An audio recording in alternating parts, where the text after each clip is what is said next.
What's going on, everybody? Welcome to the Awesemo MLB Deeper Dive. I am Eric Lindquist. We are going to be breaking down today's 13-game MLB DFS slate for over on DraftKings and FanDuel. But before we get to them, we are presented today by No House Advantage. And before I get to their read, we are also sidecar. I'm sitting sidecar here next to Greg Ehrenberg, my guy, who I've decided before the show needs to be running a sports book. Greg, how are you doing today? Good. I was hoping you were going to try to point at me because Spags tried to do that yesterday, and then he realized that he couldn't figure out which side he was supposed to point to, and then he was pointing, but also his hand was off screen, so nobody could tell what he was doing. So I was hoping that you were going to try to do that again. But I'm doing good. I'm doing better than you. I know you've had a long day. You've written 80 articles today. You've done 13 shows or something like that. But hey, listen, now you can just sit here, ask me some questions, sit back, relax. Just one live show, and as I said, I get to just ask you all the questions. I got it pretty easy, I would say today. Not too worried about it, but yeah, we're ready to rock here, and we're also ready to talk here for a second about our sponsor today, No House Advantage. They are taking a different spin on daily fantasy sports by offering player prop-based contests across NBA, MLB, NFL, and PGA, all for cash prizes. This exclusively peer-to-peer fantasy sports platform levels the playing field and makes it so much easier for you to win real cash today compared to your traditional DFS sites.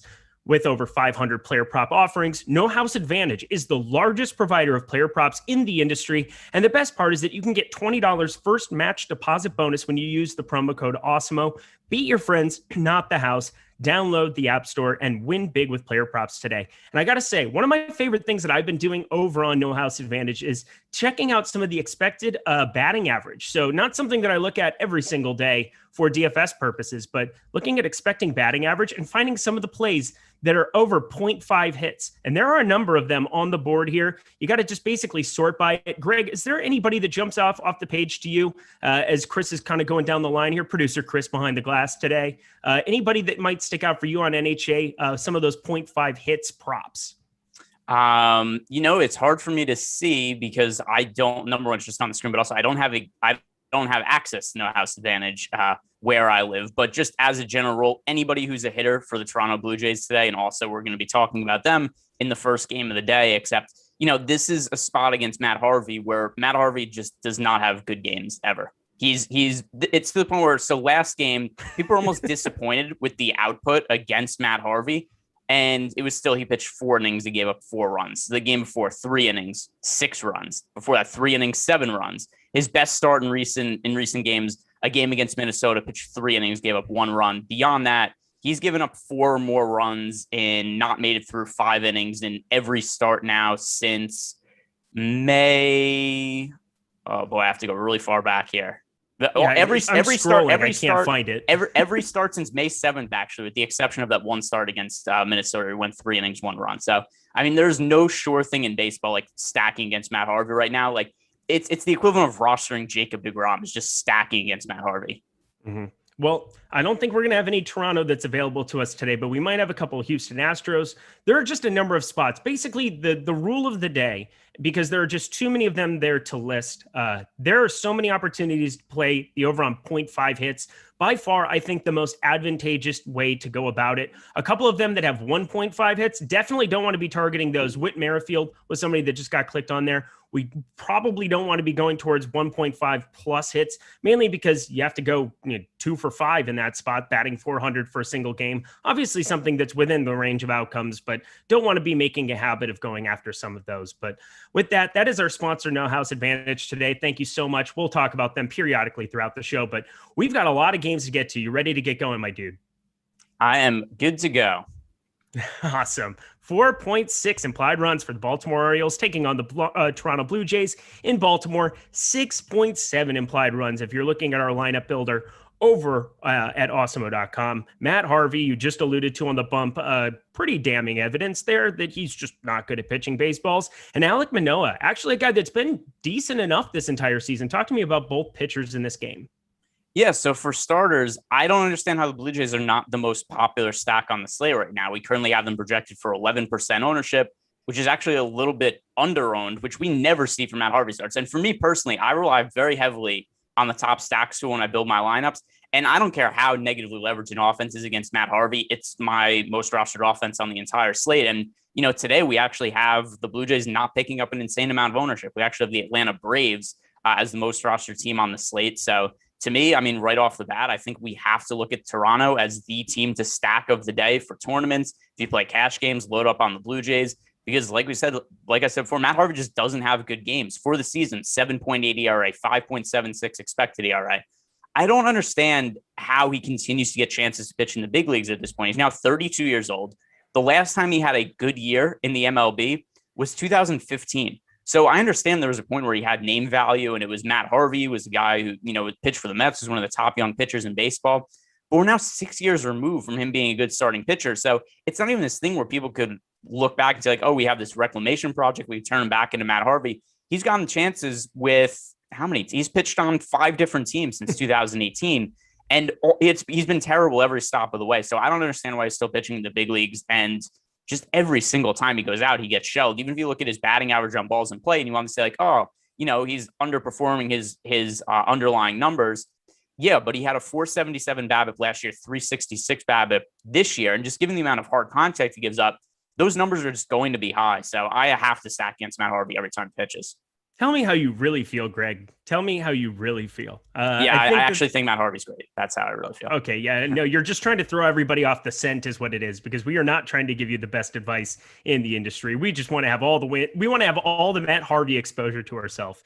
By the way, that's not true. On the other side of that, Alex Manoah, I would say he's kind of a decent pitcher. I know Gundacker talked this morning a little bit about him. I am concerned. I mean, he got just absolutely shelled. 4 home runs that he gave up in Baltimore. This is also, the exact same team that he's facing back-to-back. I'm not sure how some people feel about that. I try not to factor it in a crazy amount, but 4.18 ERA on the season, 1.14 whip, limited amount of starts here, just 5 starts so far in the big leagues. But what are you doing with Alek Manoah? Is he somebody that's making your pool?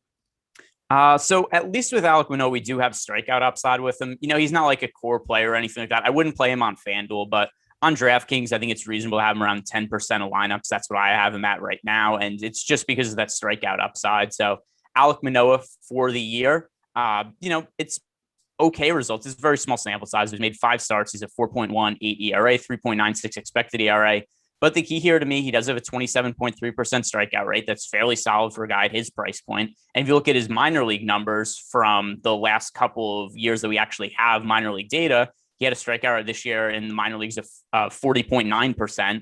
And then in 2019, no 2020 MLB minor league data, 39.7% K rate. So, with that in mind, it looks like he could be a high variance pitcher who, is fine from a result standpoint, but is really good when he has good outings from a fantasy perspective because of all the strikeouts. He kind of reminds me of like an up and coming Andrew Heaney. Some of the stats, some of the starts we've seen out of Heaney, high strikeout guy, will occasionally get hit and give up runs. But, if he happens to make it through 5 or 6 innings and only give up 1 or 2 runs, the strikeouts are going to mean it's a pretty significant fantasy performance. So to me, I have him about 10% of my lineups right now.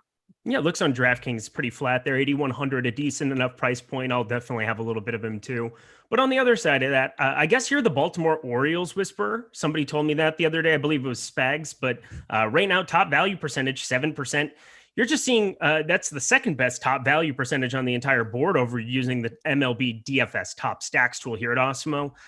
What are you doing with Baltimore? Are you going to be playing some bats on that side? So, but I've won 1 tournament the entire year where I rostered the Baltimore Orioles, and then I'm just the Orioles guy. And by the way, I'm not sure how many times other than that it's worked out for me this year, but hey, the one time I guess made it worth it. But yeah, so with the Baltimore Orioles today, I think there's better spots to target than going up against Alek Manoah today. So very low priority stack for me, the Baltimore Orioles. Well, they do have a pretty good chance of being the top value stack of the day.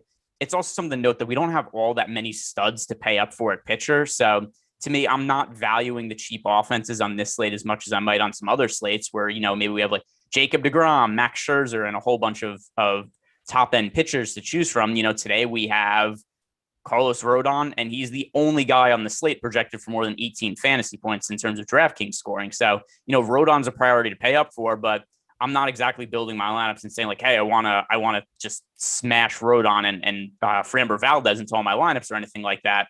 Rodon's a pretty high priority, and then there's nobody else that I'm dying to pay up for a pitcher. So with that in mind, I'm not valuing the cheap offenses all that much today. So Orioles, it looks like Alek Manoah is a fine pitcher, and I think there's going to be better spots to target. Oh, I'm going to be jamming in Rodon. We'll get to that one eventually. I didn't know. But by the way, I wasn't saying that I don't want to play Rodon. I'm saying I want to play Rodon, but I'm not dying to get him with another one of the ace starting pitchers. Like I'm not going to be playing a lot of lineups that have, two 10K plus pitchers.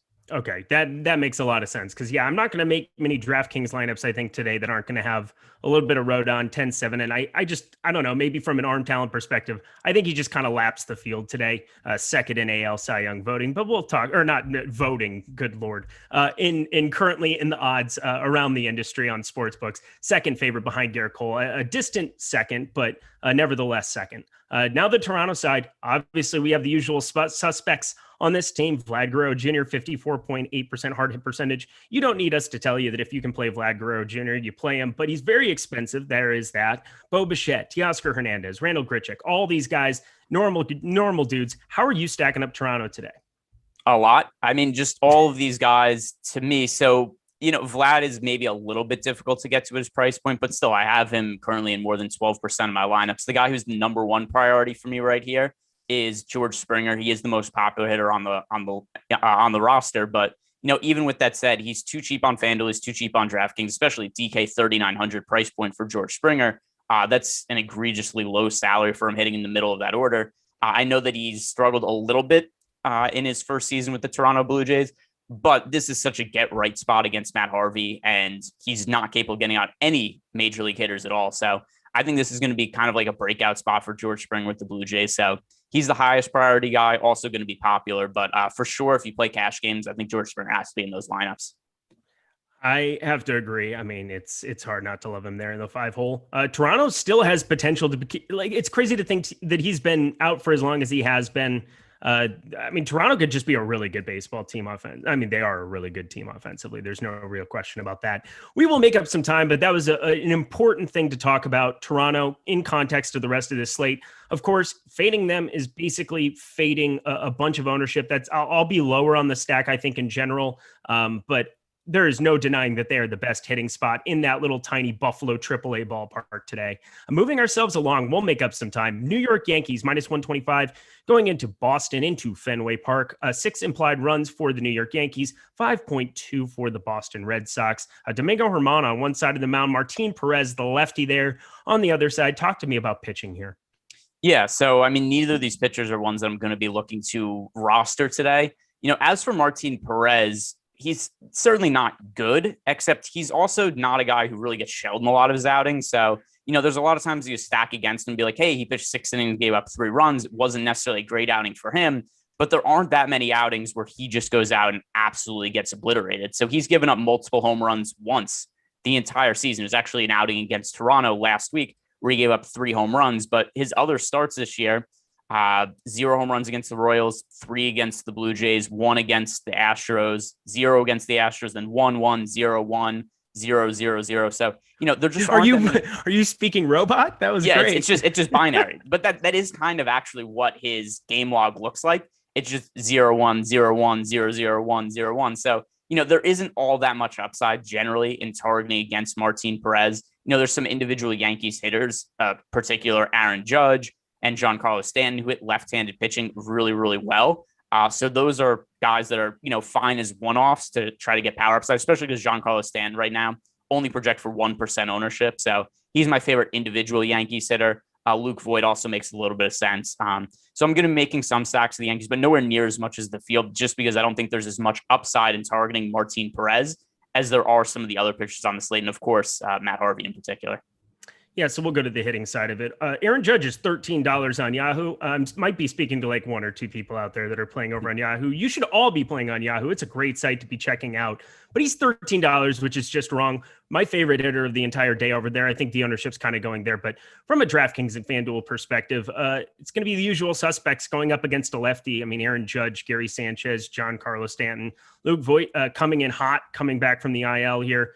He's homered in 2 of his last 3, I believe, kind of getting going there. The whole back half of that order, I guess Clint Frazier in the lineup today down there, 2,300 over on FanDuel. Over on DraftKings, I think his price was pretty down there as well. Min price. Yeah, he's min-price. There we go. That seems important to bring up. But a 9-hole hitter, maybe a nice little wraparound stack opportunity for a team with a 6 implied run total. Talk to me about the Yankees. Yeah, I mean, I think that it's fine to stack them here. It's just not a high priority stack for me, given that they're picking up a whole bunch of ownership. And if I'm paying up for an offense, just everything is going to have to be within the same vein of comparing them to the Toronto Blue Jays. So the Yankees pick them nearly 10% ownership as a team. It's a spot that I'm going to be underweight to. I think that makes some sense. And then the Red Sox to kind of round it out. Yeah, so on the Red Sox side of the game, 4% chance of being a top stack of the day. Domingo Germán this year, he's been up and down. He's coming off of domestic violence suspension, so he hasn't pitched all that much over the last year. But still, I mean, you look at his numbers and still middle of the road pitcher, 4.17 ERA, 4.05 expected ERA. The Red Sox have one of the best offenses in baseball, but once again, with a 4% chance to be a top stack of the day. And also the fact that the core hitters for them are pretty expensive. We have JD Martinez. He's a guy priced $5,200 on DraftKings. Xander Bogaerts, $5,000. Rafael Devers, $5,300. Bogaerts is a little bit cheaper on FanDuel relative to his price on DraftKings, but to me, a lot of these guys are really expensive and not a great chance of being a top stack. Yeah, Boston against righties, 24.8% K percentage, 103 WRC plus. They're fine. But as you said, yeah, not the most intriguing spot to be targeting a guy like Germán on this slate for sure. We'll move ourselves along then. We've got next up Houston. My God. Talk about two teams that have just been, or this team has been tilting all week long for me. Houston Astros minus 249 going up against the Detroit Tigers. I think we had some weather concerns. This might be the one weather concern game. Is there anything that you're noticing weather-wise here? Because it seems like it's going to probably go. Make sure you're tuned in to News God in the premium Slack chat here. But anything that you're noticing with the weather, are you feeling pretty confident about this game? I'm fairly confident it doesn't play. I just took it out of my player pool. The current weather report in Detroit, we have a 75% chance of heavy rainstorms basically the entire night, going past midnight. So with that in mind, I just took it out of my player pool and not a spot that I'm looking to target right now. I mean, if the Houston Astros actually do end up playing, they are going under-owned in the top stack stool, but that's because people aren't rushing them because of the weather. So, to me, it doesn't look like the weather's going to improve. I'm no weatherman, except at least that's what is showing up for me based on google.com and going to weather.com. Didn't you say like Framber Valdez was somebody you were looking at rostering though? Or no? I might have been just hearing things. It might have been something I was just kind of hearing. But do you want to cover this game or do you want to kind of move along if we're not going to be looking at that? Obviously, we have Live Before Lock coming on right after us with Chris Spags and Terry McBride. So they'll be keeping you all up to date and apprised of all the weather situation. But do you want to touch base on it at all or do you want to move on? I mean, I'm just taking it out of my player pool. So to me, I think that's the main thing. What I mentioned with Framber Valdez before was in relation to stacking cheap offenses. I said the reason that I'm not looking at the top value stacks all that much for this slate is because outside of Carlos Rodon, there isn't somebody I'm really looking to pay up for a pitcher and jam into lineups with them. So that was why I said that I'm not going to be making lineups where I'm pairing together Carlos Rodon and Framber Valdez. So for that reason, even though at the time we're talking about the Baltimore Orioles, I said even though the Orioles have the second best chance of being the top value stack on the slate per our projections, it doesn't matter to me because there aren't two stud pitchers that I'm looking to pay up for in the same lineup all that much. I'm looking at the weather report in Detroit, and I think that it actually is going to be fine.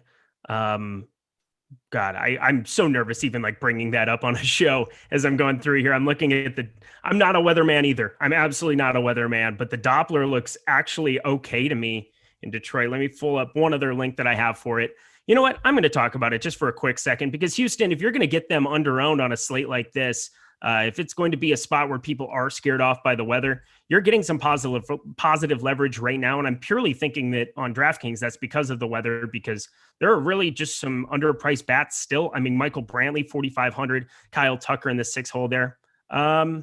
Okay, I lied. There is actually quite a bit of rain that's coming in on that corner. I pulled up the wrong link on it. And yes, there is a very high chance that this game will not be going. I'm just, reporting the weather here live from Awesemo.com. I'm ready to move on to the next game. Yeah, I just go to Google and I'm like, what's the weather in Detroit? And then it pops up. See, I have these different spots that I go to for golf weather. And so it's a little bit more specific where you can get a tower close to a ballpark. And so it's we'll talk about that afterwards. Good old Weather Channel has some intricacies. I can't speak today. I'm going to move on. Next game on the slate. Play Houston if that game plays. But Los Angeles Angels plus 142 at Tampa Bay. 8.5 implied runs for this game. On one side of the bump, you got Griffin Canning sitting there at 8K. Not a crazy amount of ownership. And then Andrew Kittredge on the other side. It's just basically a glorified starter from what I recall. Talk to me about pitching here. Yeah, so this is most likely going to be a bullpen game for the Tampa Bay Rays. So, with that in mind, no real need to go out and roster Kittredge. I'm going to pull up his pitch count really quick, but he has not gone deep into any games this season off the top of my head, and he's not even priced like around the minimum. So, there's been times where we've seen weaker pitching slates where you could say that it's worth taking a chance on a cheaper guy, but that's because when they're priced at like 4,000.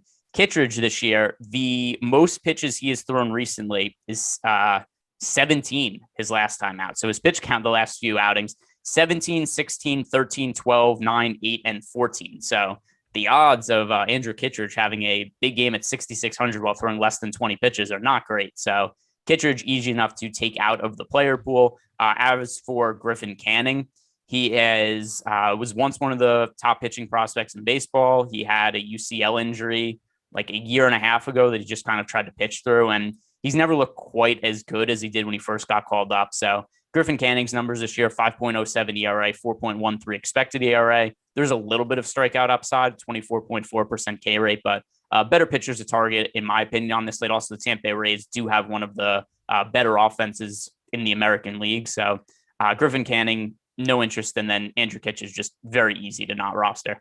Yeah, and it gets even better with a guy named Wander Franco, who is pretty good at hitting baseballs as well, kind of emerging out here on the scene, the number one prospect in baseball. He's not 2K anymore, so there's that, but he's still going to be somebody that, from a batting perspective, is in the 3-hole there, going to continue to rake here. Looks like the ownership is now down because he's up to 4,200 already at a shortstop position, which is normally more difficult to fill. I wouldn't say it's super difficult considering we got guys like Bo Bichette and Marcus Semien on DraftKings today. However, those guys are exponentially more expensive. So maybe some Tampa Bay bats there, and Shohei Ohtani. Just go over the bats in this game for me. I mean, the hitters here, not a whole lot of interest for me because the Rays still do have a good bullpen, and we're likely going to be seeing, the bullpen for the entire game after the first inning. Because, like I said, Kittredge probably not throwing more than 20 pitches or so tonight. Going to be getting to the bullpen. So both these teams really low probability stacks. 3.5% chance of being a top stack of the day for the Tampa Bay Rays, 2.3% for the Los Angeles Angels. You mentioned Shohei Ohtani, and while he always has some upside individually as a hitter, and I think you could at least say to get more than he's projected for 0.6% ownership. It's fine to be overweight to that number. My current build has him at 2%. So there we go. I have 3x the field on Shohei Ohtani, but it's not saying that much just because the ownership is so low. But he's 5,800. If I'm paying up for bats, generally I want it to come from the Toronto Blue Jays today. So nothing that really stands out here from an offensive standpoint. And leadoff Shohei Ohtani, that's always fun as well. Good times. We'll keep it moving here. We've got next up on the board, Atlanta plus 111 going up against Cincinnati. I think this game's got a lot of talking points, and it sure ain't because of the pitching. Drew Smyly on one side, the lefty spinner, throws a fastball that tops out around 91 miles per hour, not getting a ton of swings and misses. Same thing with Vladimir Gutierrez, just not somebody that I'm going to be rostering whatsoever. Do you have any interest in taking a flyer on these guys? Because I'm going to just say pass. No, certainly not on the pitching. Where we really have to talk about here is going to be with the offenses, and in particular on the Braves side. So much ownership going here, and while it's not it's certainly a good spot. I just don't understand why they're picking up so much more ownership than the Toronto Blue Jays, because to me the Blue Jays have a better offense than the Braves, and also even if Gutierrez hasn't been good this year, he's better than Matt Harvey. Everybody's better than Matt Harvey. I'm better than Matt Harvey. You're better than Matt Harvey. So, I mean, maybe a little exaggeration there, but it's not like we could pitch any worse than what Matt Harvey's pitching. So, with that in mind, I don't understand why the Braves are picking up 1.5x the ownership of the Toronto Blue Jays right now. So we have the Braves as the most negatively leveraged stack on the entire slate by a pretty wide margin. 14.4% ownership share going to the Braves, 7.4% chance of being a top stack. So, it's definitely a good spot for them. Ronald Acuna is back in the lineup after missing time. I think it was back spasms. So missed the last couple of games. He's going to be playing today, but even with that in mind, there's just way too much ownership going here. We've got over 20% ownership going to Ozzy Albies, Freddie Freeman, and Acuna, and those are much higher numbers than I'd be willing to roster them at, especially when we have the Blue Jays guys picking up so much less ownership. I will say, if you're trying to play devil's advocate and say, oh, Atlanta definitely deserves this spot up against, it's just, you're right. I'm not even going to make that case so much. 188 ISO on the entire season. That's third best up against right-hand pitching on the other side. A lot of bullpen arms that'll be coming in there. Only a 103 WRC plus though. Yeah, it's strange to me because Toronto should, I think, be the priority. Part of it maybe is the expensive bats, but not really considering you get Acuna back in. I think you made a very sharp point yesterday where, the Atlanta stack loses Acuna, and that's definitely going to hurt their expected run total. But you get a cheaper bat in there, somebody that's like 3K, and makes that stack a little bit easier to work. I find it difficult to want to stack up all of the expensive bats here in Atlanta as opposed to going to Toronto at reduced ownership. I'm right there with you. Anybody else that you want to be talking about? I think on the Cincinnati side of the ball, can we say on the other side of the ball? On the other side of the dugout, what would be the correct terminology? It's the other side of the field. There we go. That makes way more sense. But they take turns. It's whatever it is. Jesse Winker, Joey Votto, the lefties going up against a lefty, maybe being a better spot to be going. People tend to shy away from that. I tend to try to roster a little bit more because you get the reduced ownership. But the one guy we got to talk about, Nick Castellanos, absolutely smokes lefties, 16 homers on the season. Do you have some interest in this stack or a couple one-offs here on Cincinnati, considering they also carry a pretty hefty total at 5.7 implied runs? Yeah, and the good thing about this side of the game is, unlike the Brave side, these guys are fairly low owned. The only player in the entire lineup picking up double-digit ownership right now is Nick Castellanos. Jesse Winker, if you want to pay up to be contrarian, I don't mind him at 6,100. He is a much better hitter against right-handed pitching than left-handed pitching. But with that said, Drew Smyly, if we're stacking against him, ideally he isn't working very deep into the game anyway, and then Jesse Winker is ideally going to be facing a right-handed pitcher in like the third or fourth inning or something like that. If he has to face Drew Smyly 3 or 4 times, and chances are the red stack sucked anyway. So I don't mind getting to some of these guys with the platoon disadvantage when they're this low owned. So Jesse Winker, 0.5% projected ownership. That's still a guy who, he's almost a 200 WRC plus against right-handed pitching. So it's going to be a good spot for him once Drew Smyly comes out of the game. Where I think that some of these red stacks get a little bit dicey sometimes is this is a team that does pinch hit a lot. So, there's a chance that somebody like Aristides Aquino or Kyle Farmer, there's a good chance these guys don't end up finishing the game. I'm still okay with Aquino just because of the home run upside. It only takes one at bat for him to be worthwhile. But the overall guy that I'm targeting the most here is Eugenio Suarez. He's had a little bit of a down year, but even with that in mind, he's such a long track record of hitting well against left-handed pitching. Also, a guy not picking up all that much ownership. I think that he is one of the third basemen most likely to homer today. That's a great call. 34.4% hard hit percentage, as you said, not very good, but still getting the ball in the air, 16.5 degree launch angle. And I will say, my lovely weather channel that I'm looking at here now, that has already failed me once, it's not going to fail me again. Winds blowing out pretty heavy to left field, going 10 to 15 miles per hour that direction. So I do like that call. I like these righties up against a guy like Drew Smyly, who gives up a lot of lofted balls as well himself, 16.1 degree launch angle on the season. Let's do this too as well. Get access to all the great Awesemo Plus tools and content for nearly every DFS sport out there with an Awesemo Plus weekly pass for $29.95. This includes full access to all of the premium content and tools we have at Awesemo.com, including player projections, ownership projections, our premium Slack channel, lineup builder, and much more. If you're a user of Awesemo Plus Platinum, then you can take advantage of the promo code we have for this show, which is MLB Deeper Dive, all caps, one word. That's MLB Deeper Dive for 25% off your first week of Awesemo Plus Platinum. Of course, if you're only looking to play MLB DFS, then you can sign up now for Awesemo Plus MLB Weekly Package for only $15.95. Stop guessing, start winning. Join Awesemo Plus today. I would be lost without things like our top stacks tool. I would be lost without things like our top pitchers tool. We are adding new tools all the time, constantly. We just added a player props tool, which is fantastic if you're out there looking to take some edges in the betting markets. Power rankings, sports betting model. We have so many things in the works here at Osmo, it's a great time to be getting in there. If you're transferring over from the NBA over to MLB, Greg is a guy that you will be hearing and seeing a lot of for our MLB product. He's as good as it gets. So definitely be checking that out. And as I said, stop guessing, start winning. Let's move ourselves across to we've got Washington plus 134 going up against Miami. Pretty low totals here on this side. 3.9 implied run total for Washington, 4.3 for Miami on that side of it. John Lester, yikes, he's still pitching in baseball. It's absurd. Pablo Lopez on the other side, a guy who's actually garnering a little bit of ownership, and I think he should.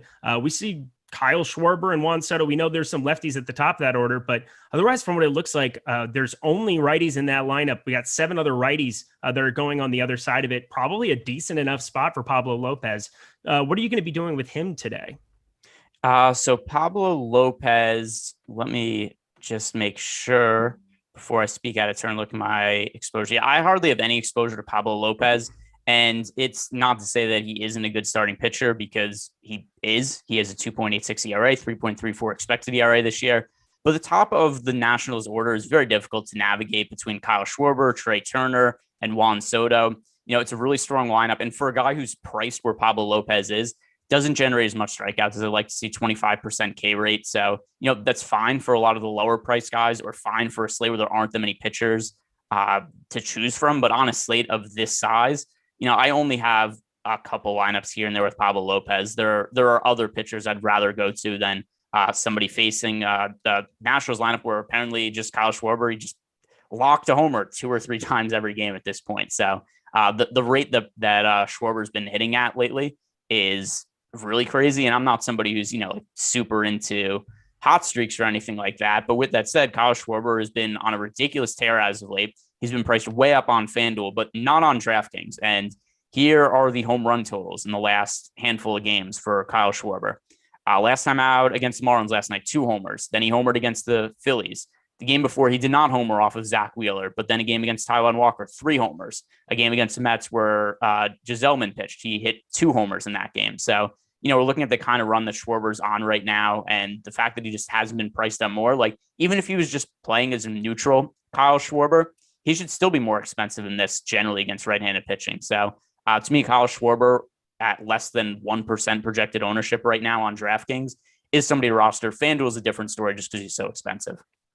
I will say, if we're looking for a reason to maybe, I have a little bit more interest in Pablo Lopez. So the thing I was pointing out, there's 7 righties in this lineup, and Pablo Lopez over the course of this season, not traditionally over his career, but it looks like he's made some changes to his pitch mix. He actually has some reverse splits going on for the season. He's got a WOBA right now of 303 up against righties, 266 against lefties, 7 home runs. He's faced 160 total batters faced. From the right side of the plate, 7 home runs to them, only 1 home run in 180 batters faced from the left side of the plate. So he's limiting a lot of these home runs to lefties. You've got Soto and Schwarber. And as you said, Schwarber's just been like scorching hot here of late. I think that there's some potential there. As you said, 25% K percentage is not your favorite thing to be looking at. That's not a great, remarkable number by any means, but against this Washington team that has a 93 WRC plus, if you're not going to be finding a lot of K potential in some of these spots, I think Pablo Lopez can maybe go deep enough into this game, get to 7 innings. He definitely can still get up there in terms of pitches. I mean, 93 pitches was good to see last time out. He hasn't reached 100 yet this season, but I have a little bit more interest, I think, in Pablo Lopez, sitting underneath 20%. I know that he's not like jumping up in a meaningful way on the top pitchers tool, but I definitely see a path for him here against this Washington team. Talk to me about bats then. Washington, as you said, Kyle Schwarber, a guy that you can definitely be playing on that side. Juan Soto as well. And then, as I said, the righties, there's a number of guys that can actually inflict some damage, perhaps if Pablo Lopez does not get it going today. Trey Turner's been a little bit down, but he's 6.2K on DraftKings. Super contrarian spend up in a bad ballpark. Who do you like from the Washington side?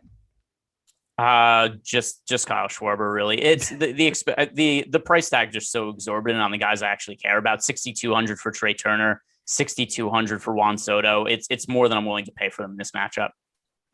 Loco just said Schwarber's only 3,200 on FanDuel. That seems is he? Why interesting.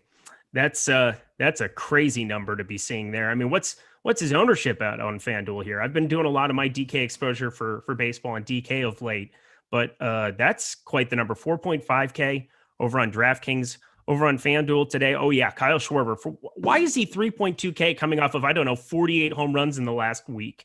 Oh, so I guess it was yesterday. I just have the wrong price in front of me. So I think yesterday then he was 4,000. I have it as 4,200. Today it was 3,200. But yeah, I mean, as a one-off, Kyle Schwarber's fine on both sites, but I'm not interested in national stacks. Okay, perfect. And then the Miami side, any kind of interest over there as well? So John Lester's been a really poor starting pitcher for the last 3 years now, definitely on the decline.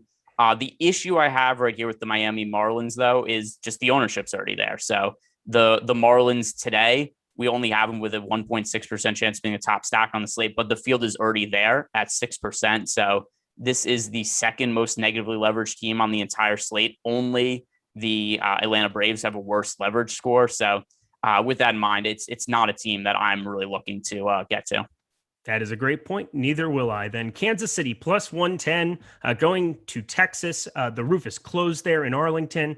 8 total runs here for this game. As I'm looking at this, Mike Minor on one side. Talk about a pitcher I have a ton of interest in. I have a ton of interest in Mike Minor today up against these Texas Rangers. Dane Dunning on the other side, 6,400. But specifically, there's nothing out of Mike Minor that's going to really just floor you. It just seems like he kind of gets the job done every single time that he goes out.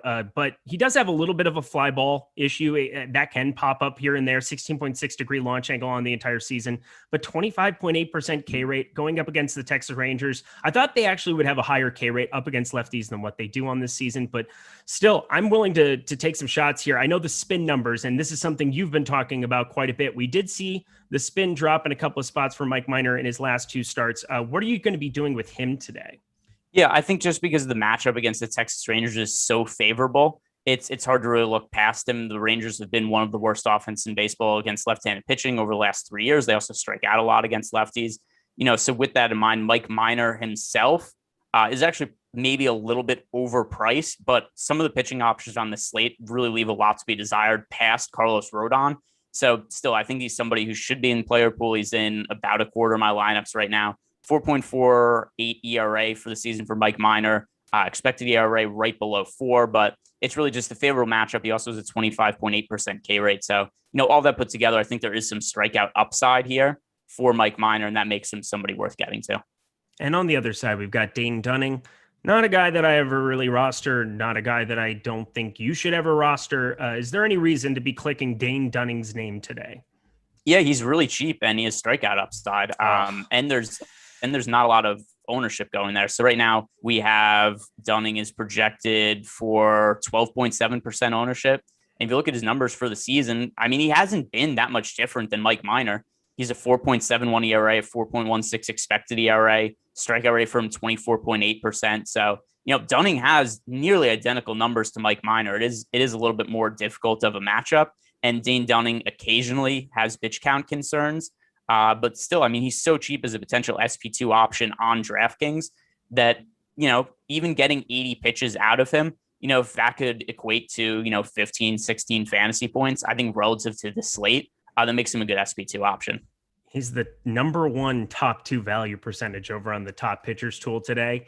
Right now, coming in with the top 2 percentage chance to finish as a top 2 pitcher, 6.8%. Ownership's basically double that over on DraftKings. But again, 6,400, you got to find some savings. And if you want to be paying up for some of these big offenses, if you want to be batting, everybody from Toronto, if you want to be rostering everybody from Toronto, that's definitely one path to be able to go do it, I suppose.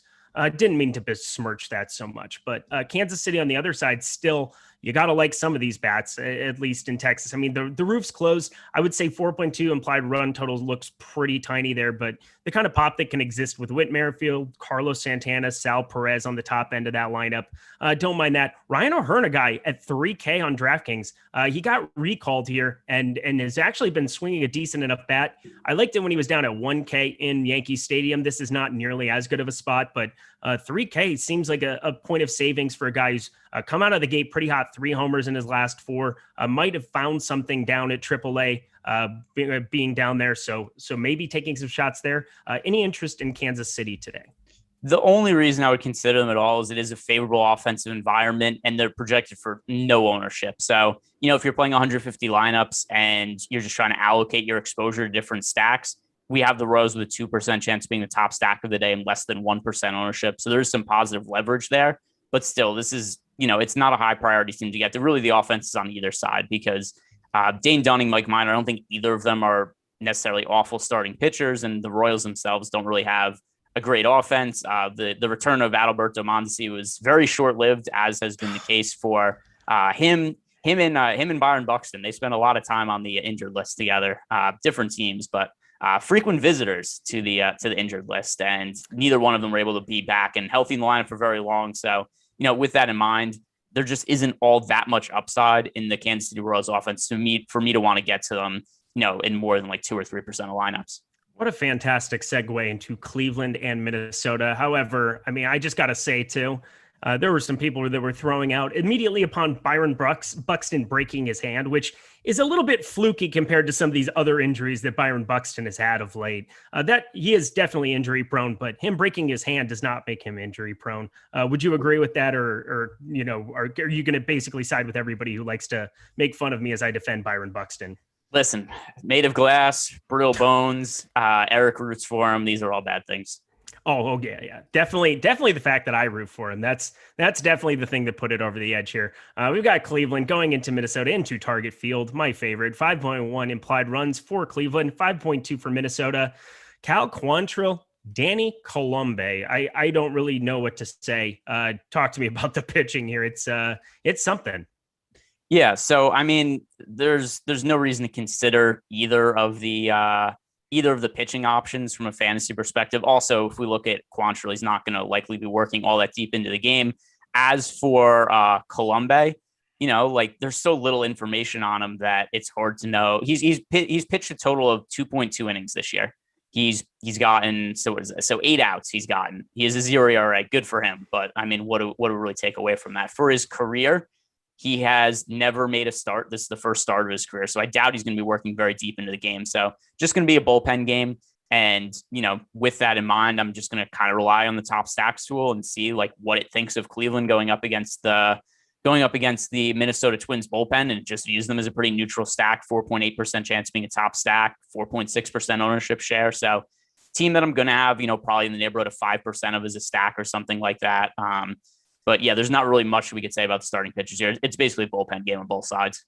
Yeah, well, I mean, the one thing you can say is that Minnesota's got an atrocious bullpen, so that's more helpful than it would be going up against like the Tampa Bay bullpen game or something of that nature, where they're able to at least stagger and have that work out. I mean, Minnesota, from a pitching standpoint, is just so far gone. Also, we did get official news that the Houston game got postponed, so Greg lives in the future. He knows everything before it happens. That's very helpful to have him along with me.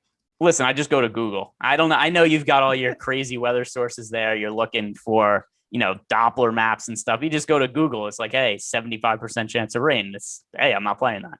Well, it's important. So in golf, you can say, hey, they're playing the golf tournament in Dallas-Fort Worth, but the wind can be so different 30 minutes in any direction from Dallas. And so you want to get something that's closer to the golf course. It's very specific of me, but, Arlington is not necessarily Dallas, is not necessarily Fort Worth. Just keeping in mind of all of those kind of things. It's a good habit to be in for golf. Obviously not super helpful when you can just look at the weather and figure it out as fast as what Greg did. So I will say that. The Cleveland side, I love this Cleveland stack today. I mean, I've been targeting the Minnesota bullpen as much as I humanly possibly can. As soon as you said bullpen game, that immediately piques my interest. Cesar Hernandez, Ahmed Rosario, especially Jose Ramirez, makes a little bit of a contrarian one-off there if you want to be going that direction, 5.6K. But all these bats are pretty darn affordable. There's power on the back end, whether that's Bradley Zimmerman that's hitting in the 8 hole down there. He's 2.1K here now at this point in time. Josh Naylor also 3.4K. Harold Ramirez has some pop, 3.0K. I mean, it's a useful spot to be going to Cleveland here. Yeah, I mean, like I said, I have 5% stacks of them, so not all that much different than the field. And once you get past the guys at the top of the order, Jose Ramirez and Ahmed Rosario, there's not that much ownership here. We've got, although Cesar Hernandez sits at the top of the order, he's also projected for no ownership. But Hedges, Zimmer, Bradley, Rosario, Hernandez, these guys are all projected for less than 1% ownership. So, getting like 3 to 5% of them, that's totally reasonable to me. It wouldn't be one of the stacks I look at first if you're playing 3, 10, 20 lineups. But, once you start to play more lineups than that, like I said, I have them in 5% of my lineups right now. And then the Twins, we don't even have the lineup here yet at this point in time, but Josh Donaldson back in the fray. Trevor Larnach is cheap. Nelson Cruz hits baseballs very, very far. Max Kepler back in the mix here. Alex Kirilloff. Man, you'd think I'd be able to pronounce my own team's names here at this point in time, but Alex Kirilloff, a guy that 60 out of 60 power score on Fangraphs coming out of the minors, has not necessarily come to fruition here on the back half of that lineup, but if you were to, everybody in this entire lineup has some pop. There's a reason they're the Bomba squad. So another team to possibly be looking over at our top stacks right now, going a tiny bit overowned, but it's pretty flat. And you compare that to a team like Toronto that I think a lot of that ownership that either would have been going to Houston is now going to be going to Toronto. Very curious to see how that changes getting up to lock. You might be able to find some leverage here in Minnesota, but who are you really looking at on this Twin side? Yeah, so there's a couple of guys that I definitely want to be underweight to the field on. So we have from the Twins right now, Luis Arraez is projected for 17% ownership. Trevor Larnach is projected for 18% ownership. That's a lot of ownership going to guys who, are not necessarily elite hitters. So at the very least, that's one thing I'm looking at is just being underweight to the field on those guys. That's really my biggest Twins take, is just to not have as much exposure to those guys as the field has. I do not mind that take whatsoever. Yeah, I think that there's the number of guys. We know the guys who have the pop, and we know where we want to be going in that direction. But I don't really have anything else to add here at this point in time. You ready to move on? Yep. All right, cool. We've got Seattle plus 188 going up against the White Sox. Let's talk about some pitching, because there is some pitching to be had in this game. Yusei Kikuchi, actually kind of a little bit lower ownership than I was expecting coming into today. Definitely has K upside, definitely can get lit up. That's why you're seeing 4.5 implied runs for the White Sox, but pretty high K rate traditionally for his entire career. He's actually been better of late here in some spots, but really the main talking point of this entire day here is on Carlos Rodon. I see no way around it. I want all of him. 37.2% hard hit percentage against a crappy Mariners team. That looks great. 36.6% K percentage, by far running away with it on this slate. Walks dudes at only a 7% clip. What is not to like about Carlos Rodon today? So the only thing I would say against him right now is that there are weather concerns in this game. It is something that right now is not causing me to change any of the exposure here, but here is currently the weather report in Chicago tonight. So at the time of the start of the game, we have a 30% chance of rain. So nothing too concerning there. But the problem is once we get into the later innings at 10 p.m. In Chicago time, 40% chance of rain. Then once we get past that, 50% chance of rain, then 60% chance of rain. So if anything happens where that rainstorm looks like it could potentially be coming in earlier, then we start to make this a really risky spot. As of now, it's not anything that's changing my exposure. Carlos Rodon is the player I have the most exposure to on the entire slate. His numbers for the year, 1.83 ERA, 2.44 expected ERA. The strikeout numbers, 36.6% K rate, by far the best of his career. So, Rodon on FanDuel and DraftKings is by far the best option on the slate from a pitching perspective. There's no way around it. Just pay attention to the weather right now. Not something that's a concern for me, but maybe it could be in a little bit. So David Veit threw into the chat on YouTube, I'm an idiot and can't figure out how to get RPM on Baseball Savant. Rodon a sticky stuff guy. I'm thinking he might have been, and I wrote a little bit about this on the MLB Slate Starter, which is an article I put out either the night before, early morning, to be able to check out and get my first impressions, my first thoughts on a slate. But it looked like his very first start here, once they started enforcing this ban on the sticky substances, that he definitely saw a drop in some of his spin rates. But still, he's a guy with some velocity, 96 mile per hour lefty coming in here against a terrible Mariners team.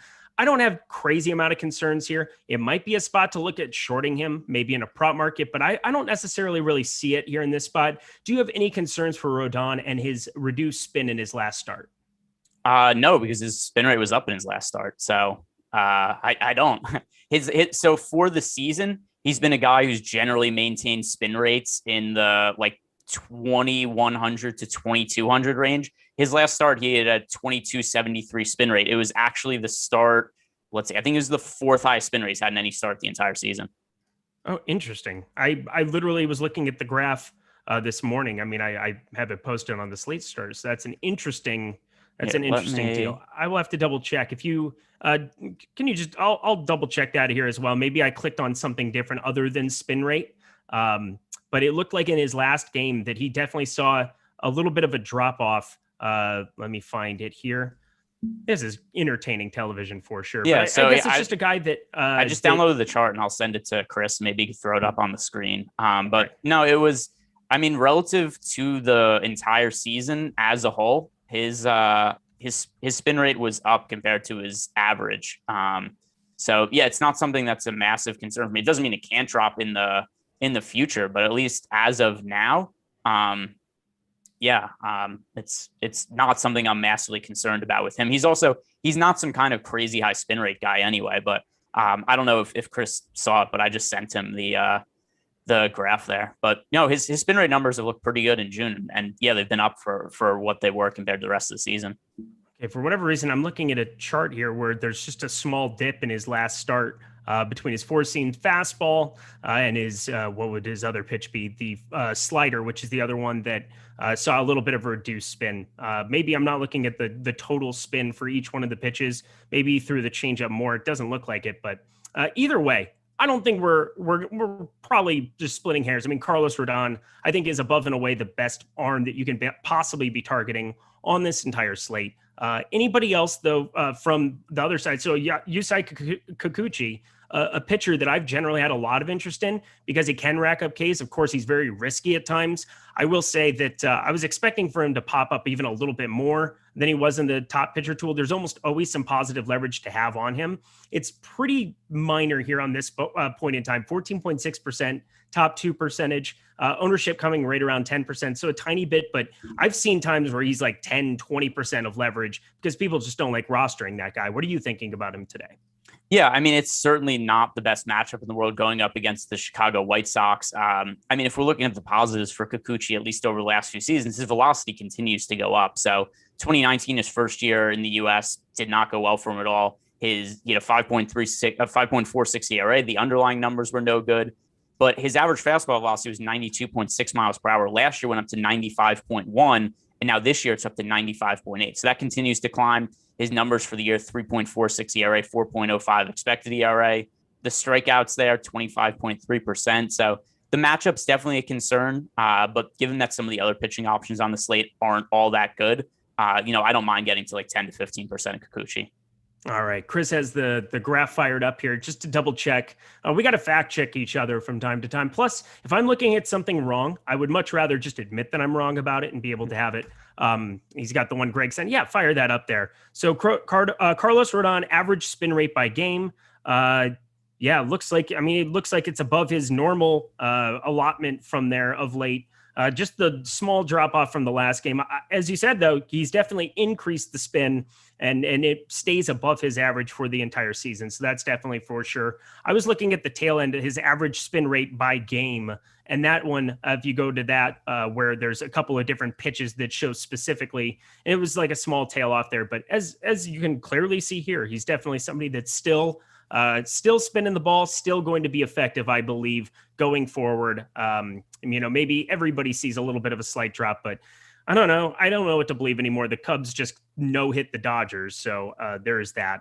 Going along, we're going to keep it moving. Pittsburgh plus 153 going into St. Louis here, 8.5 runs. We can get this done. We've got 19 minutes. We've got plenty of time. We've got Will Crow on one side, Kwang-Hyun Kim on the other side. Weather looks very, very favorable for hitters here in this spot. Maybe a slight bit of precipitation here, maybe a tiny bit of risk here, but right now it's 80 degrees. Humidity's 83%. Those are both good marks. Talk to me about pitching here. Yeah. So, by the way, I was also just looking at the chart that you would send me compared to the other one. So one of the issues, though, on the chart that you would send is the pitch that's down the most was his curveball, but that's a pitch he hardly ever throws. So that's something that I think maybe makes those numbers look worse than what they would actually be. Also, the other ones are, fairly flat. Change up another pitch where it kind of looks like it's down, but just because it was so high in the first start of the year. But yeah, overall, this spin rate, no real concerns. But anyway, This game, we are now on the Pirates and Cardinals game. So the Pirates last night, this was something that was a little frustrating for me because I have the Pirates as my most stacked team last night, and they did produce good results, but overall it just ended up being a neutral slate for me because the actual chalk slate of the day, the chalk stack of the day, the Houston Astros scored so many runs. It didn't matter all the leverage I got off Carlos Martinez with my Pirates stacks. It was enough for me to break even for the night, except to me, that's a spot where it's like, hey, I rostered all these guys at like 2-3% ownership, and they end up being the second highest scoring team of the day, except not enough to win tournaments, but enough for me to get some good leverage there. As for today against Kim, I don't think he's a particularly good pitcher either. So Kim for the year, by the way, also his KBO stats were, not particularly great from a strikeout perspective, which definitely gives me concern about how well he would translate to the major league level. But, 3.6 ERA, 4.31 expected ERA. Those are okay numbers, except there's such a lack of strikeouts here. 20.2% K rate this year, 15.6% last year. So the Pirates definitely don't have the best offense or anything like that. However, they do have a 14.9% chance of being the top value stack of the day. And even though I'm not, massively considering the top value percentage relative to other slates, I still think that as secondary stacks or mini stacks, I do like the Pirates in this spot just because the hitters are so cheap up and down the lineup.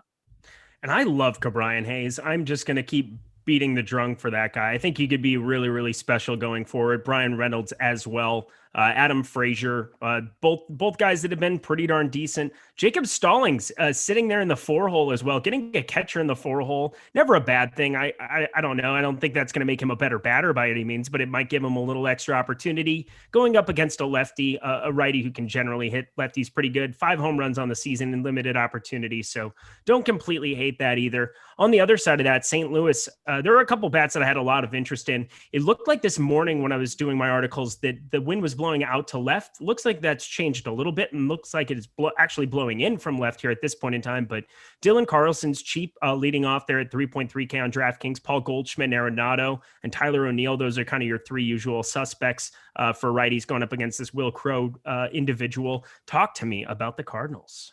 Yeah, so with the Cardinals, one issue that I've had with them, at least as of late, is they've been facing a lot of, not so great right-handed pitchers. However, they have such a right-hand dominant lineup that sometimes it's prevented me from stacking them a little bit, but I don't really care as much for this particular slate. I mean, Will Crowe for the year, 6.42 ERA, 5.3 expected ERA. So last night, I didn't like the Cardinals going up against Chad Kuhl. The reason being because Chad Kuhl for his career has actually been decent against right-handed batters and really bad against lefties. But even with that in mind, it was hard for me to see the Cardinals just having a really big upside spot just because you look at the lineup they have, Tommy Edman's a switch hitter, Dylan Carlson's a switch hitter, Tommy Edman not starting tonight. And then they have Lars Nootbaar. I think that's how his name is pronounced. The greatest name in baseball history. And that's tough to pull off because there's some good ones. What's the second best name? Oh, that's a great question. Probably Byron Buxton. Okay, there you go. That's not a good answer, but I know. I definitely put you on the spot a little bit. I don't know if there's somebody you had in mind though. I love him more than I love myself, and that's just what it is. And please be healthy, Byron Buxton. I will. Yeah, no, as I definitely should. I mean, if I could run and hit and do all the things as well as he does them, and also yes, he is made of glass. But continue on. So some of the individual hitters here, the difference is for last night against Chad Kuhl is that Chad Kuhl's actually had a lot of success against right-handed batters for his career. Will Crowe, I just think, is likely going to be bad against lefties and bad against righties. If you look at his splits for the season, he is allowing a 408 WOBA to right-handed batters. So he's actually been worse against righties than against lefties. So with that in mind, the right-handed hitting lineup of the Cardinals is less of a concern in this spot. So guys like Tyler O'Neill, he's favorably priced. Paul Goldschmidt, I think that he's going a little bit overlooked by the field just because he doesn't have the platoon advantage. But given that Will Crowe is a reverse splits pitcher, I don't think that's a bad situation at all. So less than 5% ownership going to Paul Goldschmidt. I like paying up for Nolan Arenado at less than 1% ownership also, just because we have Will Crowe as a reverse splits pitcher who's really struggled this year. So the Cardinals is a team that I like getting to today. I'm right there with you. I think Paul Goldschmidt was one of my favorite one-offs as I was looking at it this morning as well. Just a hitter that I think is just going to start coming alive here of late, and definitely want to be invested in that. Anything else that you want to cover with this game? No, I think that pretty much encompasses it. Amazing. And if you guys aren't able to watch any of our Awesemo shows live here on YouTube, make sure you're checking out the Awesemo Podcast Network. We've got a podcast for pretty much every single sport that we're doing here. NBA, MLB still going strong. NBA still going strong here. The playoffs tonight. Who are you picking tonight, by the way? I must know these things. The Bucks. I mean, it's an 8-point spread, right? There's not very many times I'm going to be outright picking an 8-point underdog to win.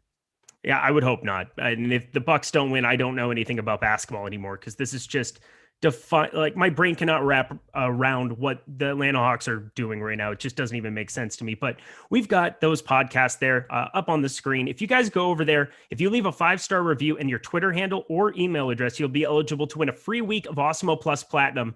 One winner will be awarded every Friday, and reviews will be eligible to win for up to 1 year.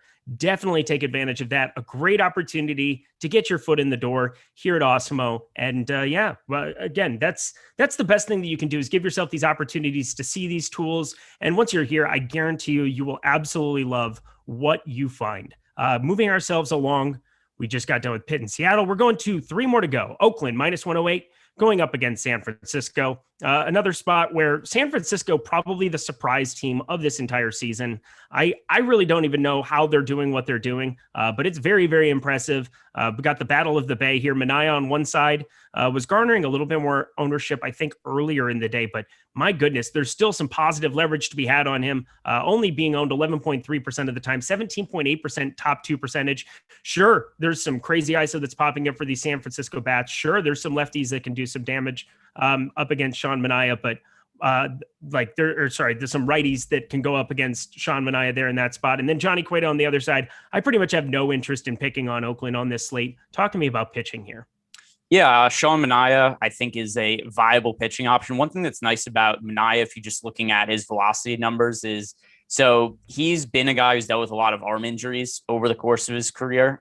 So 2019, coming back from a shoulder injury, his average fastball velocity was only 88.9 miles per hour. Then last year went up a little bit to 90.5. And this year, 91.8, which is right back where it was before he got hurt. So, it looks like he's somebody who's finally getting healthy again. And, with that in mind, 3.01 ERA, 3.06 FIP for the season. His strikeout rate is at 24.9%. That is the highest that it's been ever in his career for a full season. So for sure, the San Francisco Giants, they've had a much better offense than expected this year. But I mean, Manaea, I do think is one of the better pitching options on the slate, just because he's actually pitched well this year. And there's not very many pitchers we could say that about on the slate. And it looks like people are pretty apprehensive to be putting them up against San Francisco today. And whether that's right or wrong, I mean, San Francisco Giants up against lefties on the entire season. I mean, they've been hitting both sides of the plate pretty darn well, but a 184 ISO up against lefties, that's third best in the majors, 110 WRC plus, only striking out at a 23.4% clip on the season. That's basically middle of the road in the majors. I still do like getting to some Sean Manaea, especially if I'm going to be getting some leverage on him. That's kind of surprising to see. I would say that I would probably going his direction over Chris Paddock, especially looking at the top pitchers tool. I think that kind of makes me go in that direction, and we'll get to Paddock here in a second. But Johnny Cueto, the immortal Johnny Cueto, who just keeps on getting by year after year. Do you have any desire whatsoever to be going his direction? Yeah, I mean, I don't know if I'd say immortal, because he's, he's a 4.05 ERA this year, 4.89 expected ERA. He also had an ERA over 5 each of the last 2 seasons. So, maybe not Matt Harvey levels of bad, but, he's still getting hit pretty well in a lot of his starts. His strikeout numbers haven't been there, especially as of late. He is at an 18.6% K rate this year, below 20% 3 of the last 4 seasons. So, Johnny Cueto, pretty tough matchup for him going up against the Oakland A's. Also, just refresh all the pitcher ownerships and all the top stacks ownerships too, because that moved around a lot after the Houston game was officially called off. But now we have Oakland as being one of the more positive leverage stacks on the slate. So as far as a contrarian option goes, the Oakland A's only 1.3% projected ownership for them, more than double the chance of being a top stack compared to that number. And then you look at Johnny Cueto, some of his struggles, especially lately, and then also at this point in his career, the highest fly ball rate he's ever had. He used to be a pretty heavy ground ball pitcher, but now only a 39.3% ground ball rate. Also, the home run to fly ball rate, that's been above league average in each of the last 5 seasons. So I do think the Oakland A's, the contrarian stack makes sense. Matt Olson, Jed Lowry, Ramon Laureano, Sean Murphy in the catcher spot, all above 43% hard hit percentage on the season, all above 500x slugging. That seems like a pretty darn good investment, and I do like that call. Matt Olson, you can play him every single day. I'd have no problem with it. How about from the San Francisco Giants side? I mean, is there any reason to be going and picking on Minaya here in this spot? Obviously, I know Gundacker has always talked traditionally about how he wants to be playing San Francisco, low-owned San Francisco Giants up against lefties, and this is another one of those spots where you can be looking at a couple guys here and there. I mean, Buster Posey, going to probably be a catching option you could play as a one-offer in some spots, but any desire whatsoever to go to San Francisco? Not really. I mean, we have him with a 1.7% chance of being a top stack of the slate. That is tied with the Texas Rangers for the 3rd worst odds. So, just because the ownership is so low, there is a little bit of slightly positive leverage here, but yeah, this isn't a spot that I'm really looking to get to. There's a lot of bad pitchers on the slate, and Sean Manaea is not one of them. I definitely agree. We've got 2 to go, 7 minutes. We can definitely make this happen. We'll do this one, and then we'll also jump over immediately after. So we've got the Chicago Cubs plus 156 going to the Dodgers, 9.5 total runs here, 4.5 implied runs for the Cubbies, 5.4 for the Dodgers. Jake Arrieta, just don't ever like rostering him.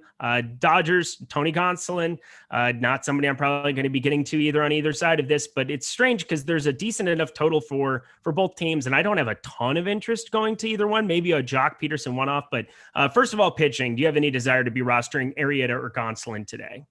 No, not at all. And also, I mean, Arrieta's pitched so poorly this year. Gonsolin himself isn't bad, except the problem is that he never works really all that deep into games. The Dodgers have been pretty cautious with his pitch count this year. So Gonsolin, also that he's always expensive on DraftKings. So Gonsolin priced up to 9,500. His pitch count in his last 3 starts, 46 pitches, 81 pitches, and 66 pitches. So it's really hard to expect him to pay off that salary and those amount of pitches. But also kind of makes him a guy who I don't really want to target against. The Dodgers also have a good bullpen behind him. So that takes the Cubs out of consideration for me. But Arrieta is somebody who I don't mind picking on.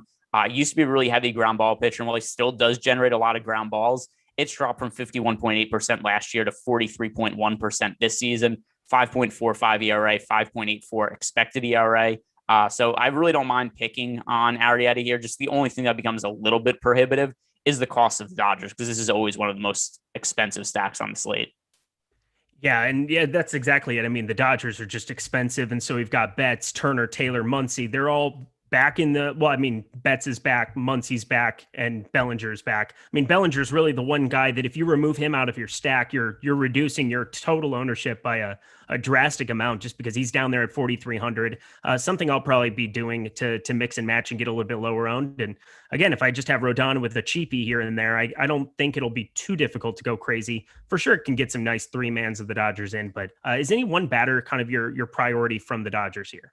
Yeah, it's still going to be Cody Bellinger. The price is just way too cheap on him. And, he's fairly popular, but it's not like he's, 30% owned or anything like that. Still just ownership in the teens. So the price point on him is reasonable. It's a really favorable matchup against Arrieta, like I mentioned. So I think Cody Bellinger is one of the players most likely to homer on this slate, especially for a guy in his price range.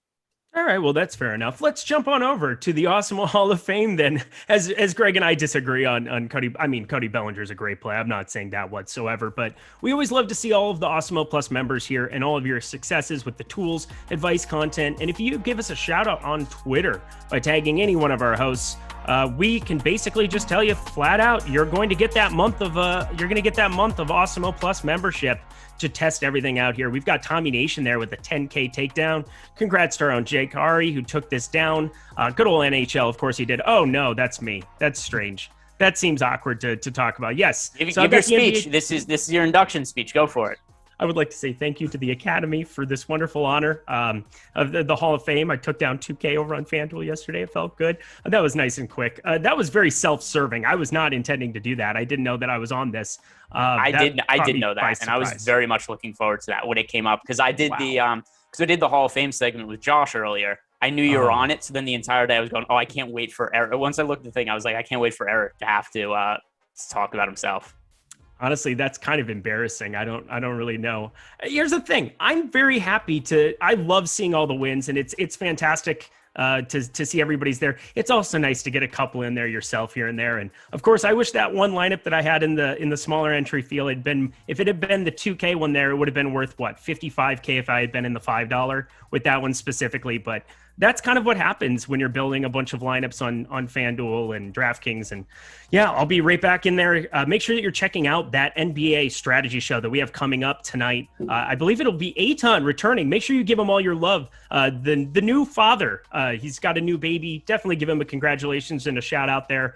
And yeah, Rinpack, my boy, will be as well leading you up to lock of that Milwaukee and Hawks game 2. Let's round this entire MLB deeper dive up. We've got Arizona plus 256 going to San Diego, 8.5 implied runs here. Obviously, one side of it, we're going to have interest in pitching. That's Chris Paddack. One side, we're probably not. Corbin Martin.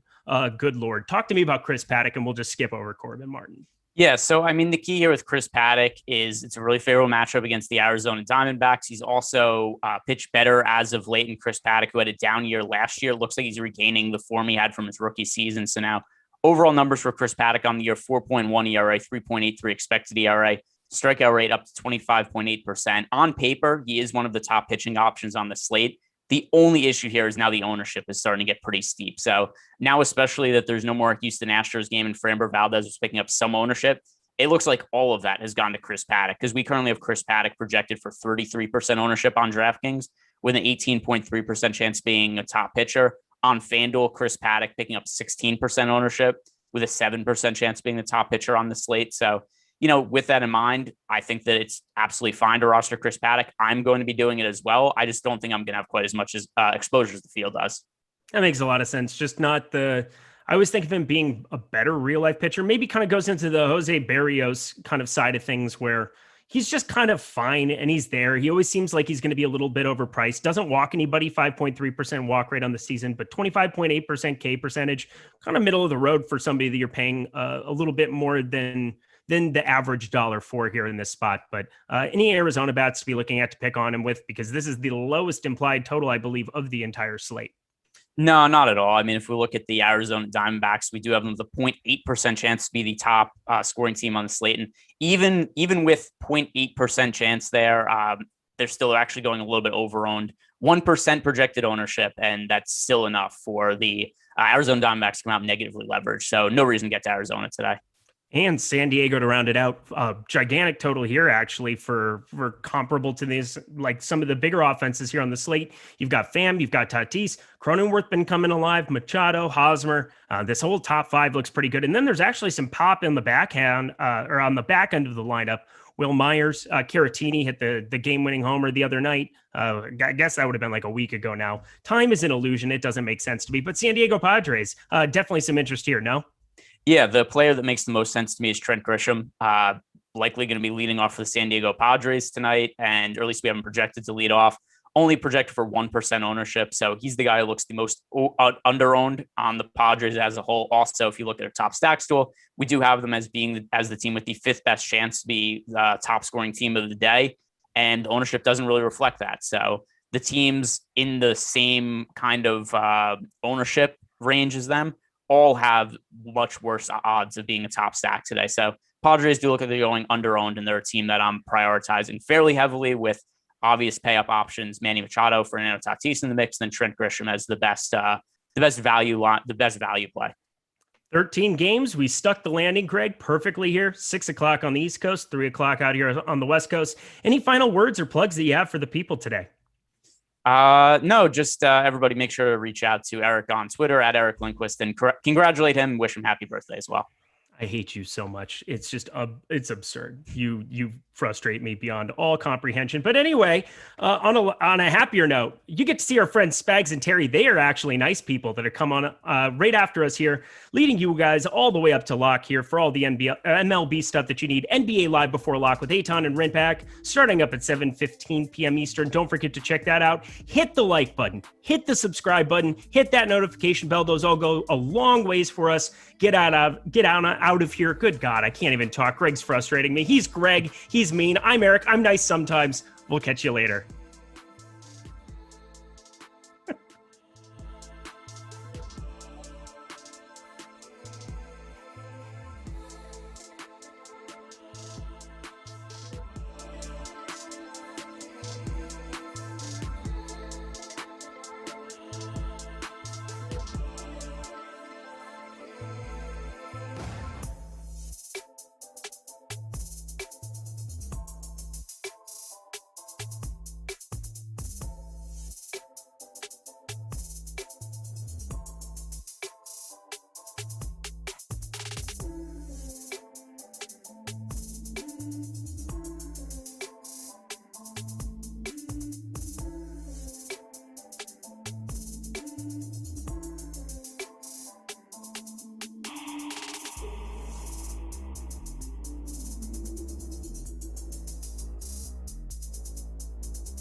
Good.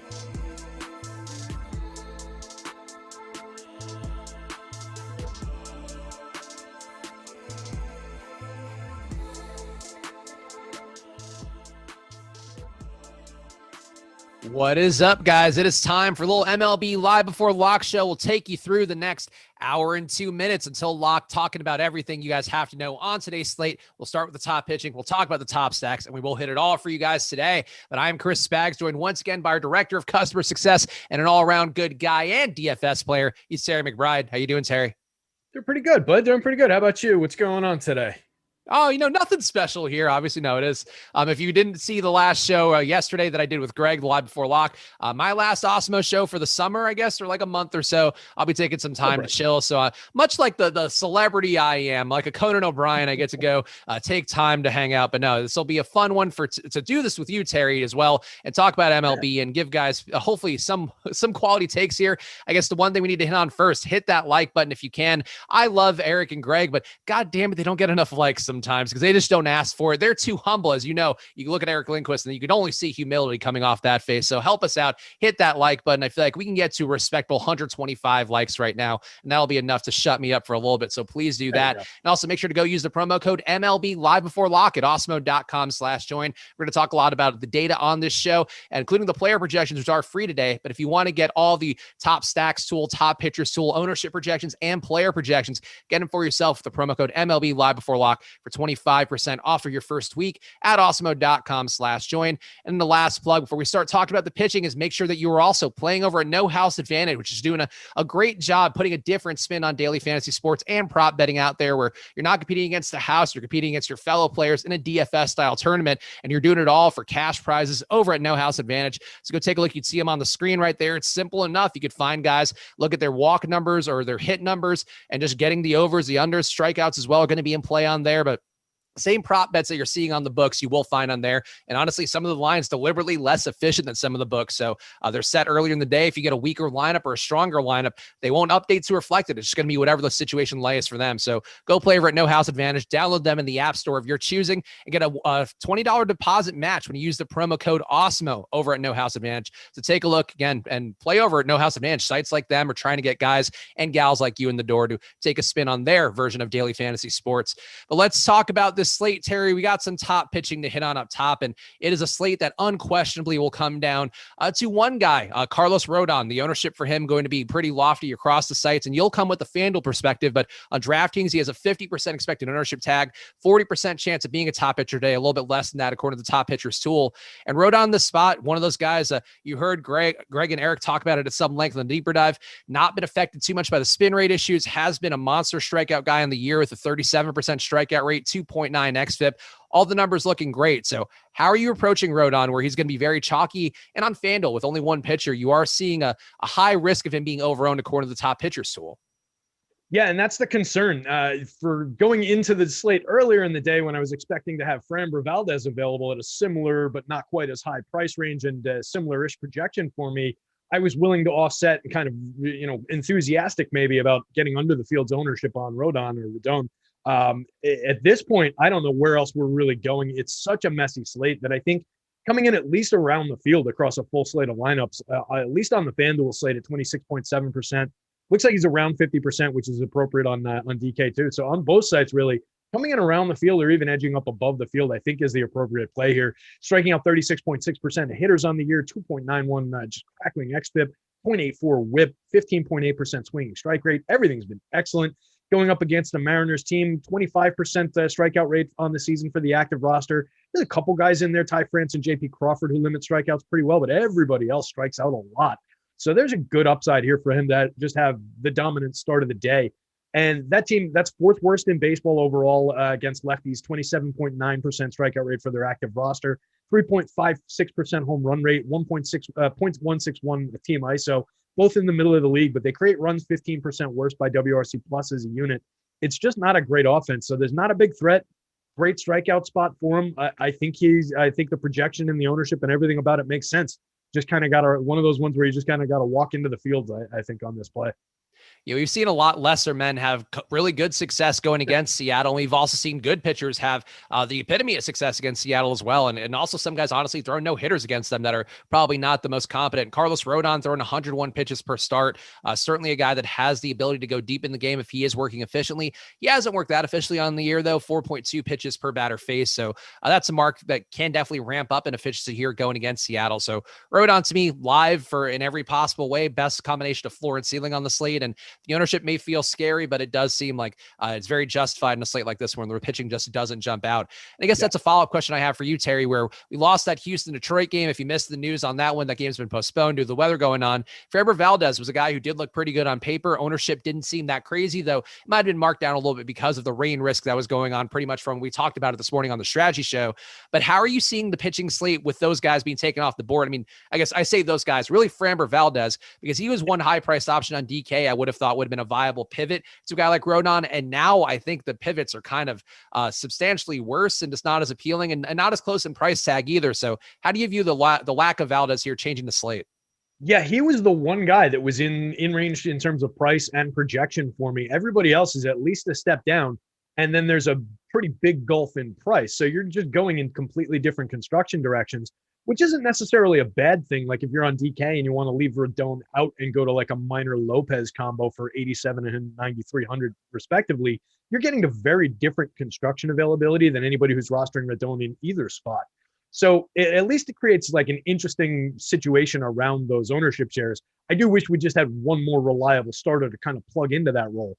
Minor and Lopez are two of the guys who rank a little bit higher for me. I like the spot for Minor better than I like the spot for Lopez, I think. Lopez has a little bit more to do in that top-heavy Washington offense coming back against him the other way. But if he gets through those first few hitters, it really tails off there. So I think he's in play. And then it's like a mess of Griff Canning, Chris Paddock, neither of whom I trust, and neither of whom I trust in spot. Sean Manaea should be he's been great through the season. Costs about the right amount in that 9,400 on FanDuel, 9,800 range on DK. Is projecting okay, but that San Francisco offense has been deadly against lefties all year. So I'm concerned about the spot for him. And then after him, it's just a big mess. So yeah, it's all over the place today. It's a day to get wide, I think, with your sampling, at least at SP2. So I want to dig into some of these guys a little bit more because one of the guys in particular, I think I have a case to rebut a little bit, but got to mention the super chat from JCW490 saying, cheers, Spags. Hope to see you back sooner than later. I appreciate that very much. And very high likelihood I'll be back at some point in August. But honestly, for me, I just need to take a little free agency period for myself and just time to hang out, honestly, because I've been grinding. As you may tell, if you've been watching this channel over the last 6 months, 6 days a week for a while, do catch up for you. And thankfully, I luck boxed my way into a few basketball victories that I have the luxury of being able to do that. So no fear here, and nothing to be upset about either. You don't need to riot or anything. But yeah, very high likelihood I'll be back later in the year. Just got to see how it goes. Got to enjoy the time that we have, Terry, on this universe, and the time that we have, I'm going to spend with my boy Chris Paddack. Chris Paddack, I like a lot. The ownership is going to come up a good amount from where we talked about this morning on the strategy show. Paddack, a guy that overall is not somebody that I've liked a lot this year, but the numbers have started to round out in a way where I think we had to talk about it deliberately. It might have been with you, but I know it was on one of our shows recently on the Deeper Dive or a strategy show with Paddack, and how it seemed like he'd regressed to start the year. The numbers really weren't coming up in the way you expect for a young pitcher with some pedigree coming in. But he's up to now a 1.18 whip, which is slightly worse than where he's been historically at 1.1. But the K rate's been up to 25.8%, so he's basically in line with where he's been historically. 3.4 xFIP, actually a little bit better than where he's been historically at 3.8. The swing strike rate up to 13.2% from 11.8%. I think Paddack is starting to round into the guy that a lot of us had hopes that he would be, and I'm sure the Padres also had hopes that he would be. He's going to be 33% owned on DK. That's certainly a bit of a tough pill to swallow, I guess you could say. But against Arizona, he's only got a 128 ISO against right-hand pitching, 25% K rate. And the lineup today could be a little bit worse with Corbin Martin in the mix, a guy who struck out at a pretty high clip on every level he's been at so far.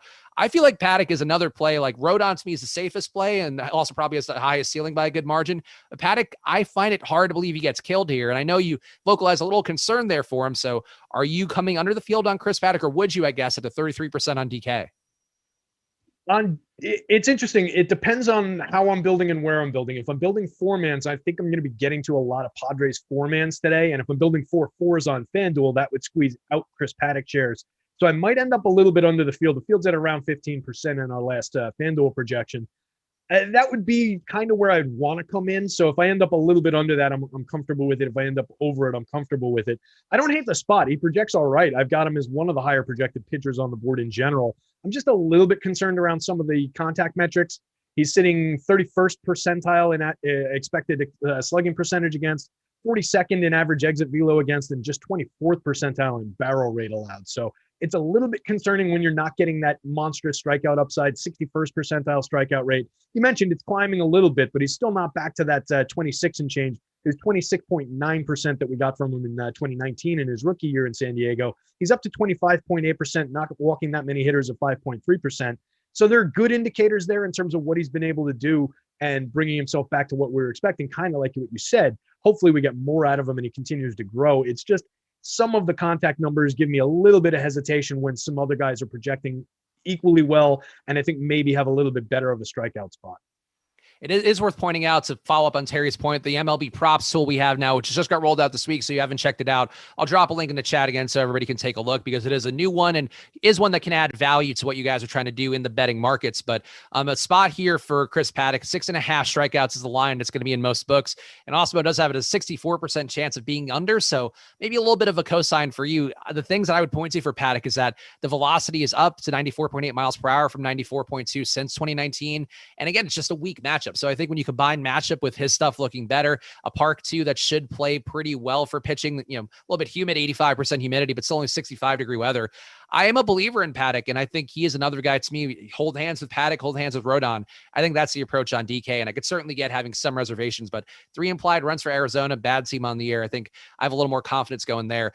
We talked about Corbin Martin a little bit up top, and I feel like we just need to hit on him, because if somebody wasn't paying attention throughout the day, or even if you look at the top pitchers tool now, 18% chance to be a top 2 value on DraftKings for Corbin Martin. And he's a player that so far in the majors has not looked good, has faced 171 batters since 2019. And that's the numbers for him: a 293 batting average, 18.7% K rate, 6.4% on run rate.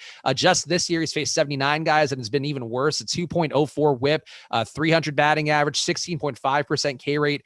So what are you thinking here with Corbin Martin? Because we talked briefly before the show that I didn't get the projection we had him in this morning, didn't quite get where it was coming from going against a San Diego team that doesn't strike out a lot against right-hand pitching. But is Martin a guy you want to target on the slate, or is he a guy you're willing to take as a value play? Because it does seem like the top pitcher still would push you more towards the latter. Yeah, for me, he's not projecting that way. I trust Alex and I trust the projections there. And certainly as a value play, it makes sense given the 5,400 price tag. I just think if I'm making that decision, I'd be more inclined to go to a guy that I think is more talented, probably equally as much of a dice roll, because he hasn't been good in this so far this year, going up against a reasonably good lineup. But a guy like Dane Dunning for 6,400, you're paying up 1,000 more and getting to a big question mark as well. So it depends on whether you want to spend that salary here. he is going up against a lineup that, in terms of power upside, they're just around average. They're 16th with the 160 team ISO against righties. They're exactly league average creating runs, and they have a 3.56% home run rate against righties, which is league average. They don't strike out much. 22.1% lands in the top third of the league. So there's not a ton of upside for him on the slate. I guess maybe we're just thinking for price, he can get through relatively clean and give you 15's high.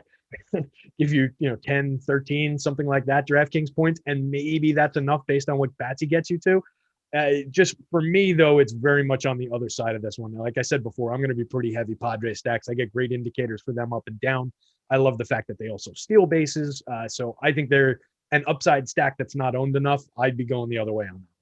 Yeah, I would agree with your takes there. And I'm certainly, for me, the Anthony Kay situation yesterday was enough for me to want to revisit the Awesemo data based on the stuff, because Anthony Kay was somebody who did look like he was coming in with a risk profile, ended up being a core play. Alex did point him out specifically as a value play that could get you to the stacks that you wanted to get to on yesterday's slate. And that could be the case for Corbin Martin, and nobody's going to be here at 1% ownership, even though he does have a 3.2% chance to be a top pitcher, which is low, but the 18% chance of being a top 2 value on the slate on DK could be worth putting in some lineups. I don't have the confidence level. He's not going to be chalky like Anthony Kay for a good reason, but if you want to get that value construction, that is one guy you can get to. I am with you, though, on Dane Dunning. I think he is an interesting play to get to today. This is going to be a spot where this morning the roof was listed open on some sites today. Now we know the roof will be closed here. And Dunning on the year, 3.4 xFIP, 25% K rate, low launch angle, 6.2 degrees. He's going against a Royals team that doesn't strike out a lot, which I think is the one ding you could give him. A 22% K rate for the Royals on the year against righty pitching. But Dunning's been good, and I feel like people maybe not aware that Dunning's been good, because he has been a guy I think people have targeted somewhat in the past. But even if you go the rolling sample size, going back to last year, 25% K rate, 2.3% on run rate allowed, like he's been a solid guy. So to me, he's a value option I'd want to get to, and he does have a 19% chance to be one of the top 2 values. So yeah, Dunning is worth pointing out, and I think probably a little more viable than Corbin Martin, even though the projections certainly making Corbin Martin look viable. Let's talk a little bit about Mike Minor, because you did, I wouldn't say you poo-pooed him, but you did sort of put him in a level below Carlos Rodon, which I would agree that he is. But I like Minor too. I think Minor and lineups without Paddock is really the main spot I would be getting to him. 28% expected ownership on DraftKings today, along with the 16.5% chance to be a top pitcher. Minor's numbers on the year have been solid, 26% K rate. He's facing Texas, who does strike out at a 24% clip against left-hand pitching, only a 132 ISO for them on the year. What are your reservations with Mike Minor, and how usable is he on FanDuel today? No, Minor's on my board for sure. He was the guy who kind of pops into that Framber spot where I was looking to roster Framber, maybe offset some of the Rodon ownership. But just in general, all day long, he's been projecting as my number 3 on the board. So I actually do like Minor in this spot. I'm getting a decent projection on him. I wish he was going off a little bit lower owned than he is. He's definitely not a name that you think of, but he's been good. 4.03 xFIP, a 25.8% strikeout rate on the year, only walking 7% of hitters. 86 and a third innings over 15 starts, so he gives you reliable depth. 11.2% swinging strike rate this year. The CSW percentage isn't really where you want it with that swinging strike rate. It's only 28.1%, a little bit below average, not getting the called strikes. And then there's some concern, again, another guy with some concerning contact metrics, sitting in the 26th percentile in barrel rate, 28th percentile expected slugging percentage at 443 against. Doesn't strike out enough guys to really make that hold up. The Rangers, 19th in baseball with a 24% strikeout rate against lefties. Like you said, they're below average against lefties with a 3.13 home run rate in the split. 134 team ISO, create runs 15% worse than average. So I think there's upside in terms of being safe. I think there's upside in terms of not that much power coming back against them and some reasonable strikeout expectation. So I would get to Minor here. I think the ownership's probably going to go up a little bit further based on that $8,200 price tag on FanDuel, 87 on DK. So we might get him even chalkier than he seems on this, but he's a clear number 2 at this point for me. Yeah, I'm also kind of baffled by the Texas lineup and who they're going with up top. Where Kiner Falefa, Eli White, 2 guys who've been really bad against lefties, and instead you're not going with like Charlie Culberson being in the 9 hole still seems baffling. But something we talked about on the strategy show, and I was kind of assuming that a logical baseball manager would see that and go like, yeah, this lineup probably should be moved around a little bit, where you have good hitters, Adolis Garcia and Joey Gallo, or guys who are good against the lefty pitching overall. Both guys over 220 ISO for Garcia, 313 ISO for Joey Gallo against lefties. And like these guys are in the 3 and 4 hole. And then for everybody else besides Charlie Culberson, it is bad numbers. It's guys under 100 ISOs against lefties, especially that top two. You have Nate Lowe, Andy Ibanez. Like, all these guys are pretty bad. Some of them smaller sample sizes than others, but point being, it's a really weak Texas lineup besides a few spots. So I think for Minor, there is some degree of safety here, as much as you can expect. And the roof closed again, going to make the park a better pitching situation than might be there otherwise. Terry, anybody else at pitching that you want to make a case to point out? Because I think we've covered some of these guys that I find the most important. Pablo Lopez is going to be pretty high up there in the top pitcher rankings. And I don't know that I have the most confidence because it's a matchup against the Nationals, but he is pretty high up there and certainly a guy who's had solid results on the year. So I'll throw him in the mix if you have any feelings for him. But if you want to transition the conversation over to another guy, feel free to take the lead because we have covered the ones I find to be priorities. Yeah, Lopez, I think, makes sense. He's projecting out pretty well for me. I think the site had him ranked fairly well as also. Like I said, he's going up against that Washington team that's just like super top heavy in terms of that lineup. They've got four really good hitters in terms of some power upside and some threat here. And then everybody else is league averages or worse. They're 8th best in baseball with a 22.8% strikeout rate against righties. They're below average in run creation and power, though. 148 ISO, 3.21% home run rate.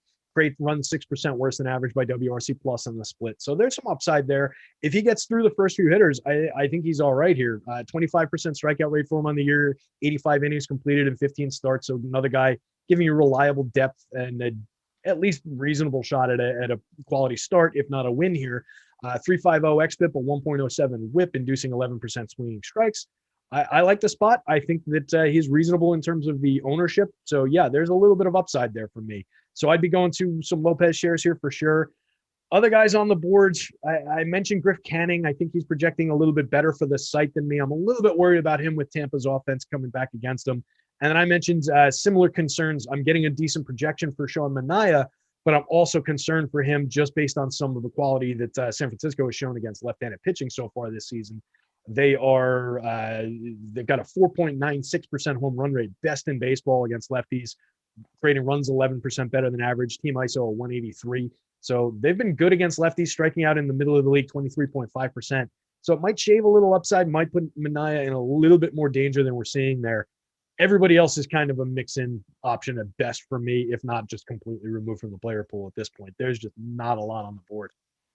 Yeah, so Pablo Lopez, I think, just to go back to him for a second, I think the main thing he has going for him is that he's a price point pivot where you're paying a little bit more to get there than you would for a Paddock or a Mike Minor. And that's, a good thing given that Pablo Lopez is pretty cheap. As Terry was talking about, not giving up a ton of production overall, 9-degree launch angle, 7.8% barrel ball rate, 2.4% on run rate. And again, the roof closed in Miami, so it is a pretty good situation as well for pitching.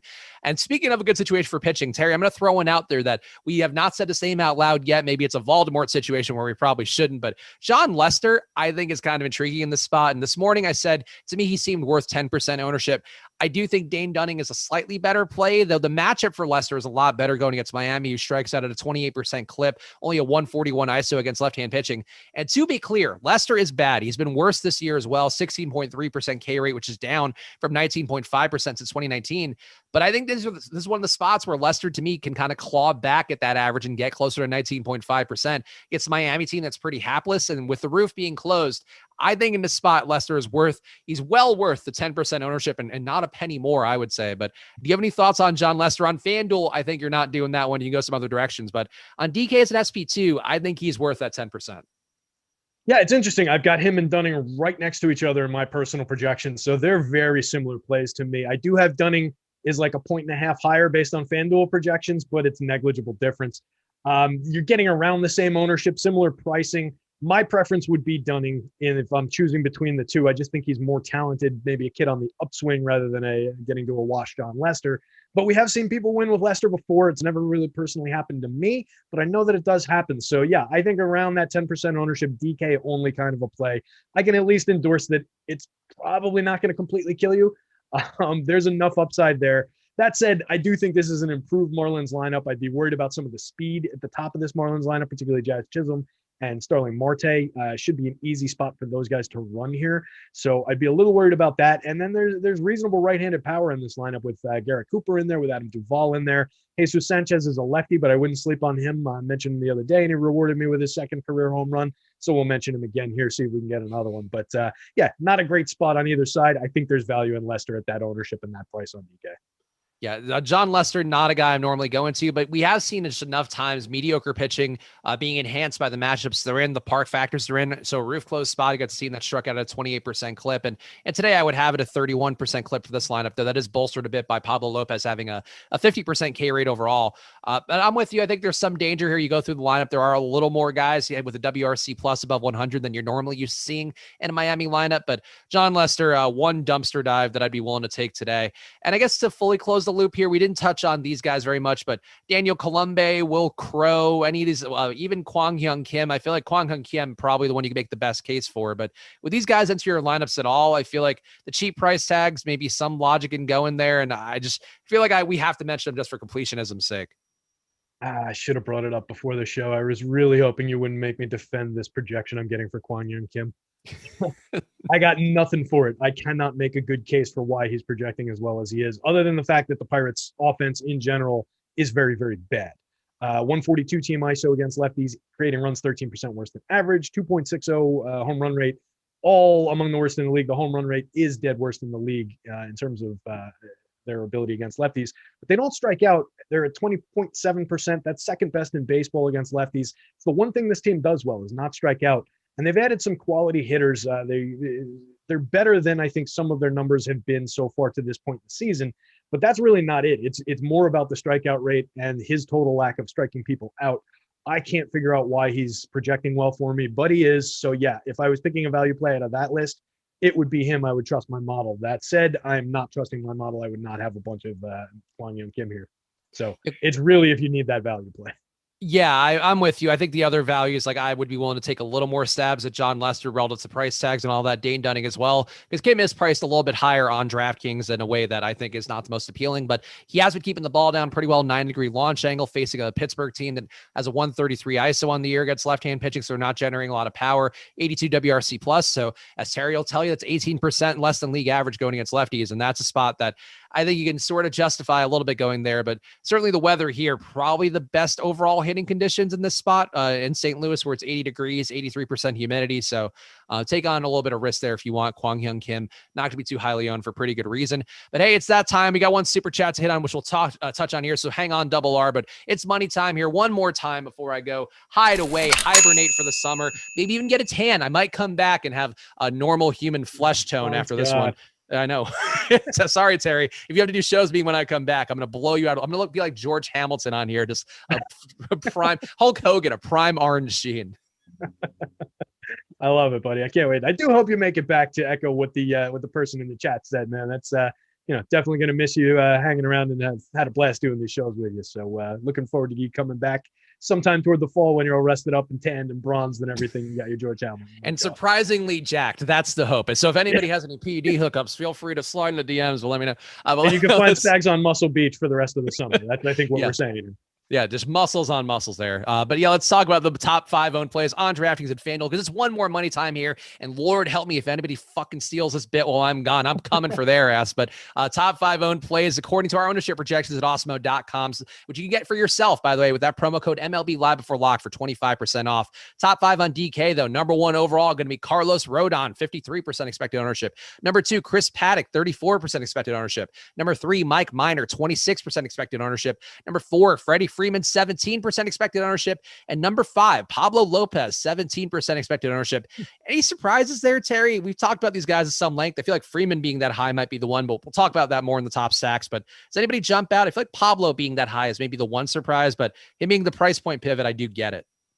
Yeah, I get it. It was a little higher than I was expecting, and I mentioned that I think it was that I thought it was maybe going to come up some, so that it makes sense. But I guess I was hoping that it wouldn't overall.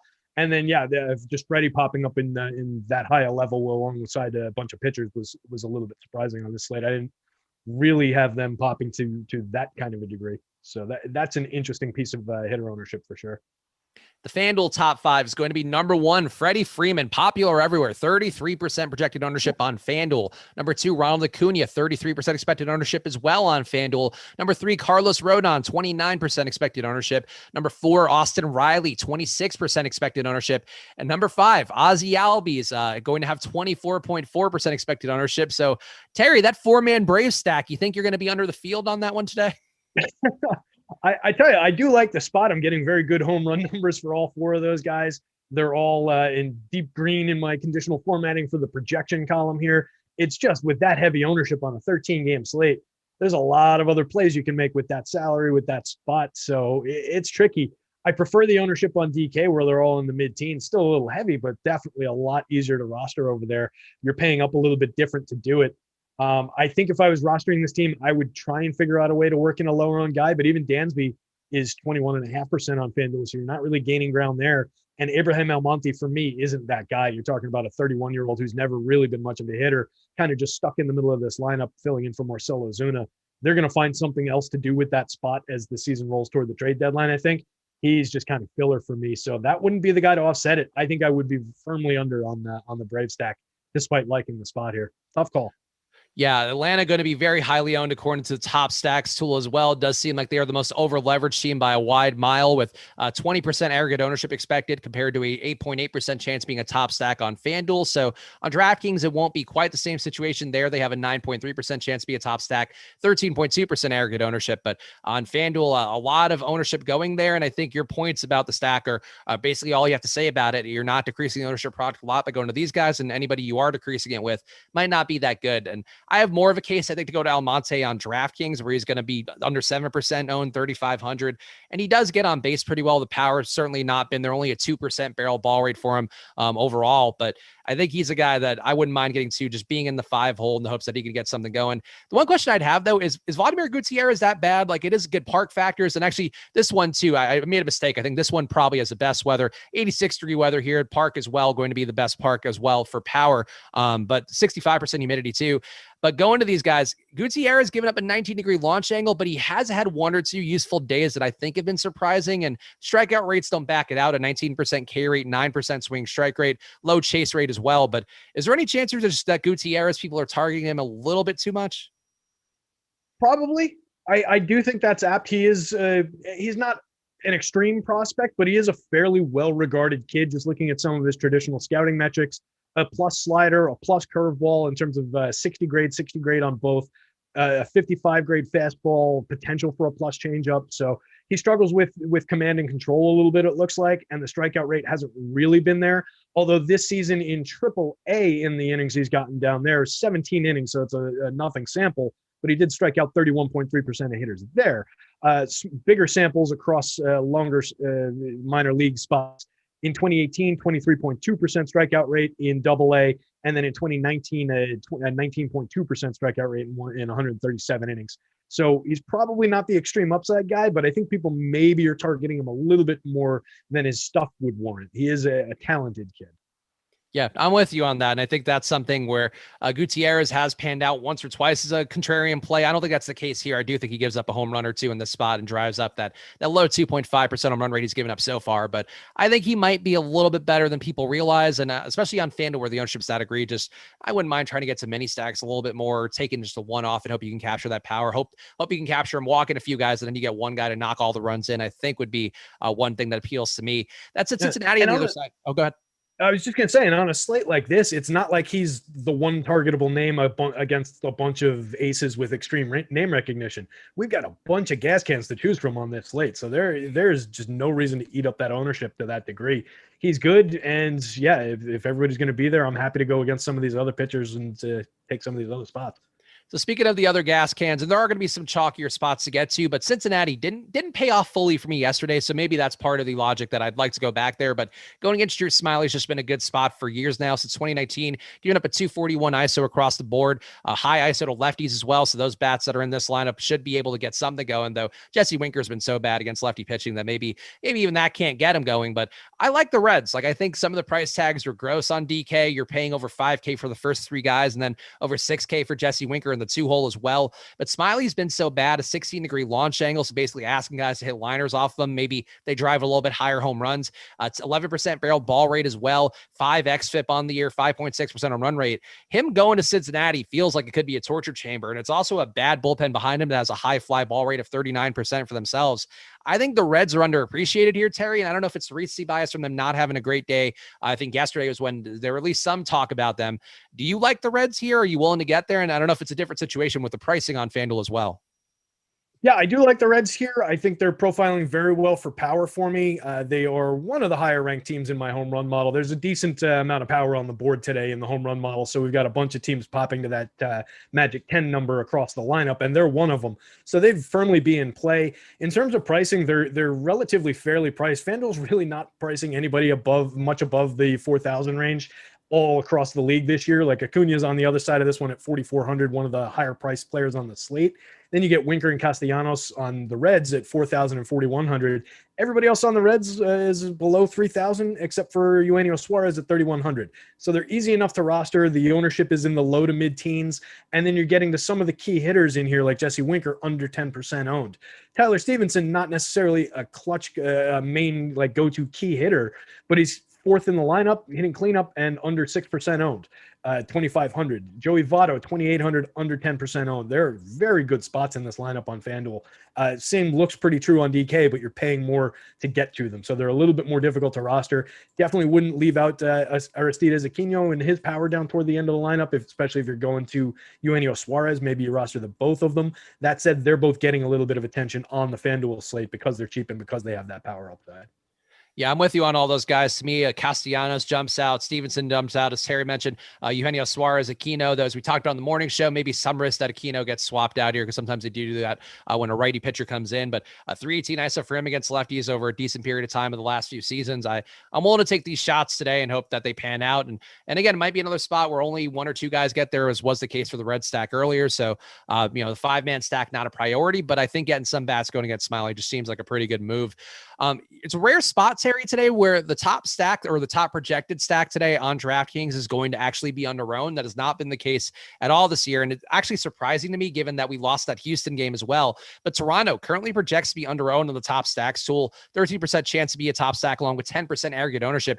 They are going against Matt Harvey, who we know is you heard them talk about in the deeper dive, but the gas can of all gas cans, a guy who's getting beaten up over and over again. Strikeout rate of 17.5%. It's improved from where it has been since 2019, 16% rate overall, but a 4.8 xFIP, 1.8 whip, and that's coming with not walking guys that much, only a 7.3% rate. So in the spot, Terry, how are you feeling about Toronto? Because it's a really high implied total, 6.8 runs, and also playing in Buffalo. We talked about that park a lot, but it's a minor league park where the dimensions are not meant for guys with this much power. And going against Matt Harvey, he's going to basically serve them up the best T-balls they'll probably face all year. Yeah, and that's implied total is everything in this one for the Blue Jays. That is the highest implied total by a full run, at least in terms of my board here. So definitely a target spot. I'm actually surprised that not more of the slate is with this in terms of the FanDuel ownership, particularly when you get past Teoscar Hernandez in the cleanup role. George Springer going under 10% on, Kevin Biggio under 10%, Grichuk with all his power. There are good spots to go to in this lineup that are not that expensive, under-owned. They project incredibly well. Everybody knows to target Matt Harvey at this point, which is why I'm surprised they're going this low owned. On DK, some of those guys that I just mentioned getting more ownership, but I think very, very much in play. So this is an easily stackable team. They've got some multi-position eligibility guys to help things out. You can move them around the board in interesting ways, put them together with interesting pitchers. I like everything about this Blue Jay spot, particularly when they're not drawing the ownership that they should be. Totally justifiable being the top of our stacks board. Unjustifiable ownership, I think it's a smash spot. Absolutely a spot I want to get to. Yeah, it's one of those that, throughout the day, I kind of assumed they would come up in a way that would be a little bit tougher to get to. And it just hasn't been the case. And that's something that did happen yesterday with the Blue Jays. And obviously they also paid off as chalk there. But in this spot, if the ownership isn't there, I'm baffled by the ownership not being there in this situation, especially knowing the field's hurting Matt Harvey. And I guess that's one question, Terry, where our ownership projections for MLB, I feel like have been really top notch throughout the year. But is there any chance that you feel like we're just undershooting it a little bit here for some reason? Maybe the price tag's just not getting there. Like, do you think there's a shot that maybe the field's willing to take more of a stab at the value just to try to jam in the Blue Jays a full 5-man stack? So I think it's partly a product of a 13-game slate, right? We're seeing in general, if you look at the overall raw team ownership share, they're the second highest owned team. So in terms of total ownership with people actually going to it, they are getting some attention. It's not like nobody's there. It's just kind of spread out because it is a deep lineup. So people are getting to different pieces of it. You can put different hitters together and maybe exercise some flexibility, particularly around some of that positional flex to get to more unique lineup combinations. So that kind of lowers the overall aggregate ownership. But I do think, yeah, there's probably a chance, especially losing Houston on this slate, who was the top ranked team before, or maybe they were second and drawing some ownership. I think maybe we're a little bit undercut, but I don't think it's going to be to a tragic degree where we're saying somebody who's, with a 12% ownership projection is going to come in at like 30%. I don't think it's a case like that. Maybe they draw a little bit more popularity, but for that run total, for the spot for going against Matt Harvey here, I think there's every reason to get chalky with the field, even if they are going to be there at higher degrees, and just go with this team. It makes a ton of sense. Did you get any Orioles going against Alek Manoah, by the way? Because he's a guy that we didn't talk about as a pitcher option today. I still think the price tag on DK is a little bit tough, though. He probably deserved a shout out given he's going to have 12% ownership on there. But he does have a 27% K rate. The issue is the power he's given up is pretty exorbitant with a 7% home run rate, a 17-degree launch angle, 13% barrel ball rate. And Baltimore does have guys who can take advantage of it in a short park and good weather conditions as well. So if you have any feel for Manoah as a pitcher, feel free to throw it in too, because we didn't talk about it. But did you get any Orioles hitters for yourself? I expect that across a full crunch, I will be getting a lot of Orioles hitters. They are super cheap on FanDuel. Highest priced hitter in the entire lineup is Trey Mancini at 3,200. Trey Mancini is also the top of my home run model today. Getting Orioles power up and down the lineup based on some of the power metrics that you just mentioned, the hard hit rate, the barrel rate. He's sitting at a 13% barrel rate, 4th percentile in the league. There's just a targetable pitcher here, an expected slugging percentage against sitting in the 34th percentile. So there's reason to throw some of their power. They're cheap. They're not getting any ownership attention. A couple guys creeping into like the 5% range, but that's nothing to sweat here. So I think there's major upside getting ignored here. And they're playing as the away team in that same park that you mentioned has those park factors for non-major league level hitters. So there's a big bonus there when this team's not getting rostered. You get hitters like Austin Hayes at 2,500 with no ownership. DJ Stewart from the left side of the plate, I think, is in play at 2,300 on FanDuel with no ownership. And then the top of the order that has that appeal with Trey Mancini, Ryan Mountcastle, Cedric Mullins has been having a great year. Freddie Galvis has sneakily been having a very strong year. He's slashing 246, 302, 414, but he's hit 9 home runs, a little bit of sneaky upside there. He slipped below in the run creation now, sitting at 97, but 3% below average. We'll let that slide when you're Freddie Galvis. He's hitting second. He costs nothing. I like this Orioles team. Yeah, I agree. I think there's some chance here, even if not to get there for a 5-man, for some one-off power or something. Did you just sneeze there? No, I was amending. I said I like this Orioles team, and then I was trying to tack on it in this spot real quick. No. I didn't want to be on record. You like the Orioles overall, is what you said. I like that you shamefully backing the Orioles or putting that caveat in did sound to be a lot like a sneeze. I feel like that is a same level of confidence there that you would have in the Orioles. Let's talk about the Yankees up next, and we can answer the super chat that we got from Double R that made him wait a little bit there. So sorry about that. We're trying to make sure to cover everything for everybody as best we can. The 1v1 tend to be a little bit tougher here for baseball slates, but he asked Luke Voit or Garrett Cooper for a last minute on FanDuel.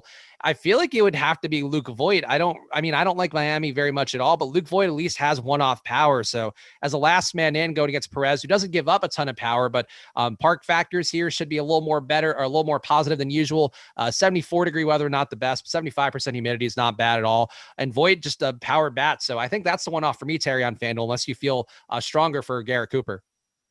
Yeah, I'm just curious. Voit is 500 more, so I guess it would depend a little bit on if you can do anything with that 500, if you're changing your pitcher, something like that. Get to a Garrett Cooper. I don't hate that going up against John Lester. That said, I would probably prefer Voit, even though you're getting a little bit more ownership at the higher cost. But it would really come down to what you're doing with that extra money. In terms of the home run upside that I'm showing, they're right around the same spot, and you probably get an extra plate appearance with Cooper hitting third, or potentially get one. So at the min price, I might go Cooper, to be honest. Position flex as well. You can put him in the outfield if you need to. I might lean into that. Voigt's probably the more likely to hit a home run or have a big game here. But in terms of where the ownership is, the cost, and the flexibility, I'm starting to lean into the Cooper spot.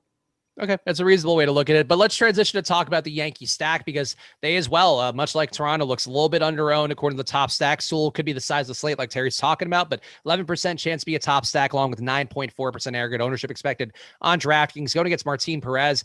And Perez has been decent on the year, not a pitcher you're trying to play unless it's a short slate, and then he might have some upside in certain matchups, but 19.5% K rate, 4.7 xFIP. The issue is he's not giving up a lot in the way of home run power, only a 2.7% home run rate this year, 3% since 2019 is basically league average. An 11-degree launch angle as well, not portending that there should be more to come, but it is the Yankees, Terry, playing at Fenway in a spot where both teams are projected for over 5.2 implied runs. I think the Yankee stack is also undervalued. And I know it's hard to have that confidence in them given how many times they have failed on the year as a chalk play or even a highly projected play. And they only have that 166 ISO against left-hand pitching on the year. But at some point that has to bounce back, right? And I do think this spot against Perez certainly could be a situation where Perez comes down a little and the Yankees come up just because the situation does befit a good day. Yeah, and look, I mean, there's a lot of talk about how bad they've been and that they're a bad offense. And what they really struggle with most is sequential hitting and getting those innings rolling, getting those big innings. They're very good at getting on base. They're good at hitting home runs from time to time. So really, it's an event-based offense in an event-based sport. It's difficult to roster them with confidence and a lot of times because of that. But I think we see all the right indicators in this spot against Perez. He's not yielding massive power numbers, but it is a team full of home run hitters who are geared up for that purpose. So I think when you get this team at these prices and at relatively low ownership for them, I think that it makes sense to go to them. On the DK slate, they're a little bit more appealing for the ownership.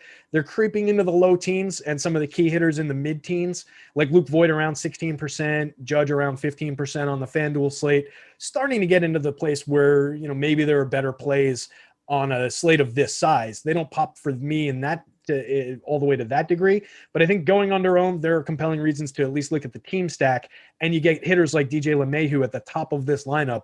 I know he's underperformed at 262, 340, 362 on the year with a 0.99 ISO, a 0.099 ISO, but he's DJ LeMahieu and he's going under 10% owned and he only costs $3,500. There's a good reason to roster that player when you get him second base and third base eligible on FanDuel, first and second on DK.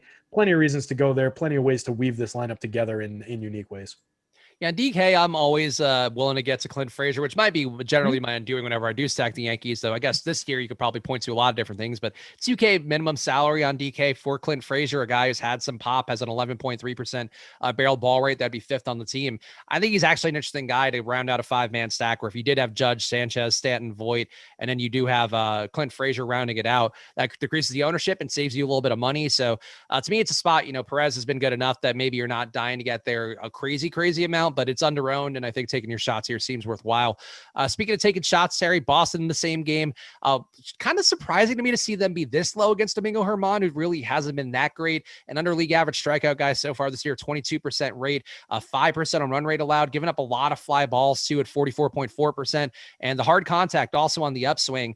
I think the Boston stack is interesting. They do look over owned according to the top stacks tool, but this game to me, I feel like it could be one like the Cincinnati Atlanta game environment going to be a little better, but I think this one, it wouldn't shock me to see this become a high scoring game between two pitchers who really don't have fantastic stuff. Yeah, and it's somewhat apocryphal Yankee Red Sox game. Typically, they'll play long, they'll play high scoring. That's just how these games tend to go. So we'll see a 4-hour game, a 5-hour game, something like that. Everybody will complain about it. But I would prefer the Red Sox side of this. If gun to my head, I had to pick one of these teams to be in a better spot. I'm getting better projections up and down. They create runs much better. They hit sequentially much better. Got significant power. I'm getting better home run indicators. Sox on the day ranked 4th in my power index. So getting just very good home run marks for them. I don't really like rostering Germán. I don't think much of him as a pitcher in general, only a 22% strikeout rate. He does induce 12.8% swinging strikes, but only a 29.5% CSW percentage, 4.38 xFIP. There's just not a ton here for me. So I would prefer to throw Red Sox bats at him, and I think that would be my approach to this team. And I agree, they're going under owned for the opportunity in terms of the individual hitters within that lineup. Getting JD Martinez under 5% owned on both sites, you can sign me up for that on any slate. And our boy Steven Leibovitz also pointing out in the YouTube chat that Boston's pricing on Yahoo, not a site that we're normally talking about a ton, but definitely one that does have some fun pricing differences, especially across different sports as well. But Boston stack looking particularly underpriced on the Yahoo slate as well. I know Eric mentioned that last show, and apparently EMAC did too. So all the Erics all over Boston today on Yahoo. Let's talk about some other stacks, Terry, and I'll throw it to you to see if you have one that you want to make sure you bring to the people here, because there are a few that are higher up on the top stacks tool, but it is going to get a little bit flatter from some of the ones that we've already talked about with Toronto, the Yankees, Atlanta, Cincinnati. So if you want to go to your Padres again, I'll give you the chance. Oh, they're my Padres now. All right. I'll give you the Padres. Hey, look, if I'm buying into a team, that's a good one to pick, I think, based on the way the baseball's going. I think the Pods are a little bit underowned. I wrote about them in my article this afternoon, and they're good offense. They steal a ton of bases. They're leading the league in stolen bases. Last I checked, they've been quietly good. I mentioned when we were talking about the opposing pitcher that they're around league average in terms of their power, in terms of the home run rate. They don't strike out very much, and we know there's upside in this lineup. You get Tommy Pham up top, has decent power and speed marks for his career. He's not that popular. He's not that expensive. Tatis is obvious. Jake Cronenworth hitting third, I think, in the lineup is in a pretty good spot. And last I saw, he wasn't getting very much ownership at all. So I think he makes a ton of sense to build into a stack here. You get a nothing pitcher going up against a lot of low-owned quality hitters, even if there's not titanic power upside. And my home run model doesn't really bear out an immense amount of power because you have guys that are somewhat dead spots for pop like Eric Hosmer in here. You get a lot of guys who are decent at creating runs, good at getting on base, good at turning the lineup over. And again, you get that stolen base upside. So I think when they're under-owned, it's a stack I haven't written up very much this year because they've been popular. I haven't gotten to them a ton at least in talking about them on shows because they're typically popular. Today, that's not the case. So I think this is an underrated spot. I'd be very interested in them. The only guy owned over 10% on either slate is Fernando Tatis on FanDuel. So I think there's plenty of reason to get to the Padres here. Yeah, Tatis would have one of the highest probabilities to hit home run today too, though Corbin Martin has been a little bit unlucky with how bad he's been against righties so far with an 11 xFIP and a home run rate over 10% that I actually can't even see without expanding this column because there are never guys who have home run rates over 10%, though it's a small sample size thing, but 10.5% home run rate so far for Corbin Martin. That's going to come down, but I think there's a decent chance that somebody gets going here. And Cronenworth too, I talked about a couple times during this week where he's had big games, and I do think, not trying to chase the hot hand or anything, but he's been a guy that's been really good all year long against righty pitching. Gets lefties not quite as much, but it's 225 ISO against righties, a pretty solid home run rate, 9.3% barrel ball rate overall. Like, he's been a solid guy, and I think people sometimes reluctant to get there. So I'm with you. I think the Padres stack does have a little bit of appeal.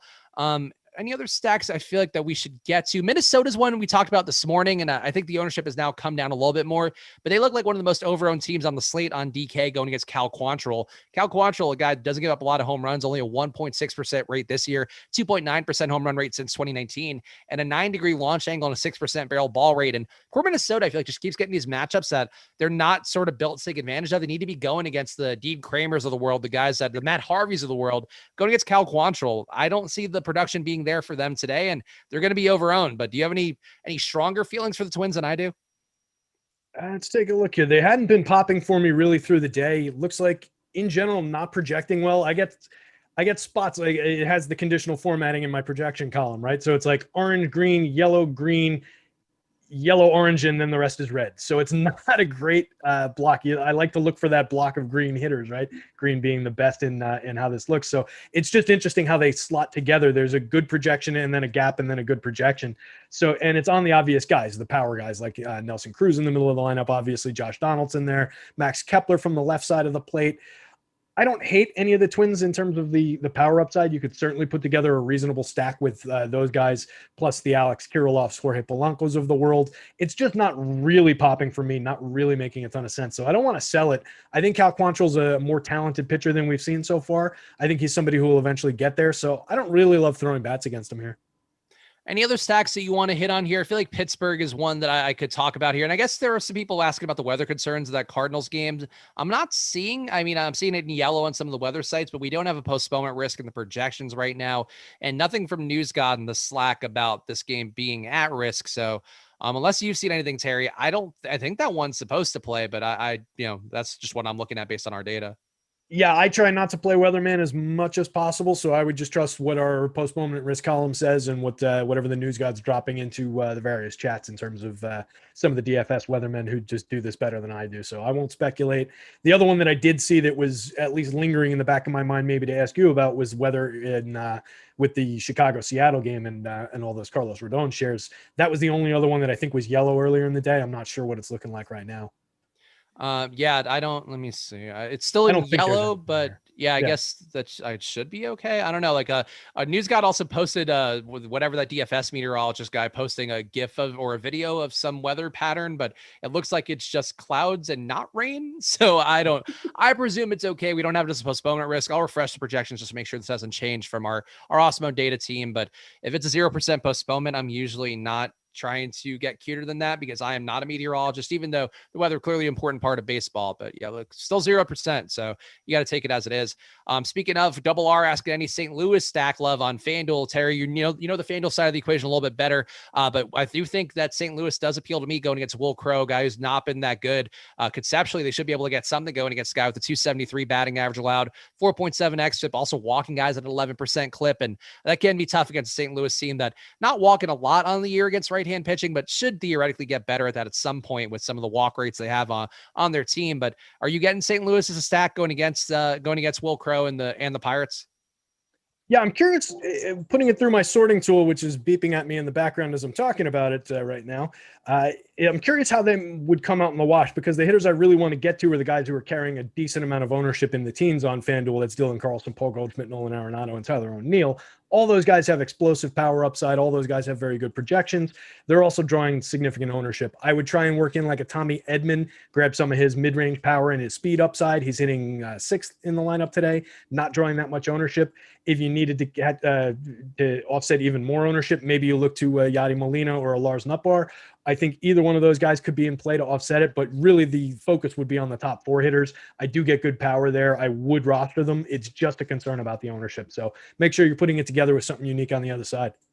Yeah, I'm intrigued by the stack here. Again, assuming the game is going to be a go, and make sure to keep an eye on the premium Slack and, of course, all the weather things on Twitter as well. Osmo MLB will have it if somehow this game does take a turn worse after the show ends. But going against Will Crow, he's getting up a lot of home runs, and I think you have competent hitters going against them. And even the not competent hitters, like guys like Tyler O'Neill, who's kind of up and down, still has a crazy amount of power, 16% barrel ball rate. So in this spot, to me, going against Will Crow, giving up a 289 ISO to righties since 2019, or I guess more so over the last season and change, 289 ISO to righties, 211 ISO to lefties. I have interest here in a day where it's also pretty hot, pretty humid. And if the game goes, then obviously that's a big part of it as well. And Lars Nootbaar, by the way, you call him Lars Nutbar, and that just felt derogatory to the whole Nootbaar lineage.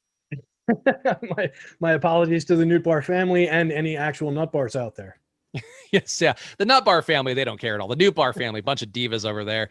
We got 525 people in chat, 135 likes. Get us to 150. I feel like 150 is a nice even mark so we can solve my OCD and do a good job for that. So please hit that like button right now. And of course, subscribe to the channel to check out all the content that we have going all day long, including an NBA at Live Before Lock coming up right after this show, or not that long after the show. It'll be, I think it's Luffy and Ryan. No. Oh, no, Eitan coming back in Ryan today, doing the Live Before Lock show, 7:15 Eastern time. It looks like we'll be the one. And Eitan coming back from personally having a baby, actually not his wife. He himself had a baby, a classic junior scenario where he did get the baby implanted himself. So make sure to tune in for Eitan and ask him how it was to push a child out through his urethra. I think he'll have some great things to talk about in response to that one. I hope somebody really does ask Eitan that and he gets greatly confused. Yeah, that'd be a fun bit. People, Malakar, some other people, our news god also is demanding more Puppet Linguist. Look, it doesn't fit. It's got to be an Eric show. I had to get an Eric show here at the end. It is what it is. So my new bit is talking about Eitan pushing the baby through his dick. So we gotta have new bits going, and I'm a man who innovates. It's all I could do. I'm glad that you took it and you ran with it, because as soon as you said that he personally had a baby, I was like, "Ooh, I'm going to jump on that," and then you went with it. So that went well.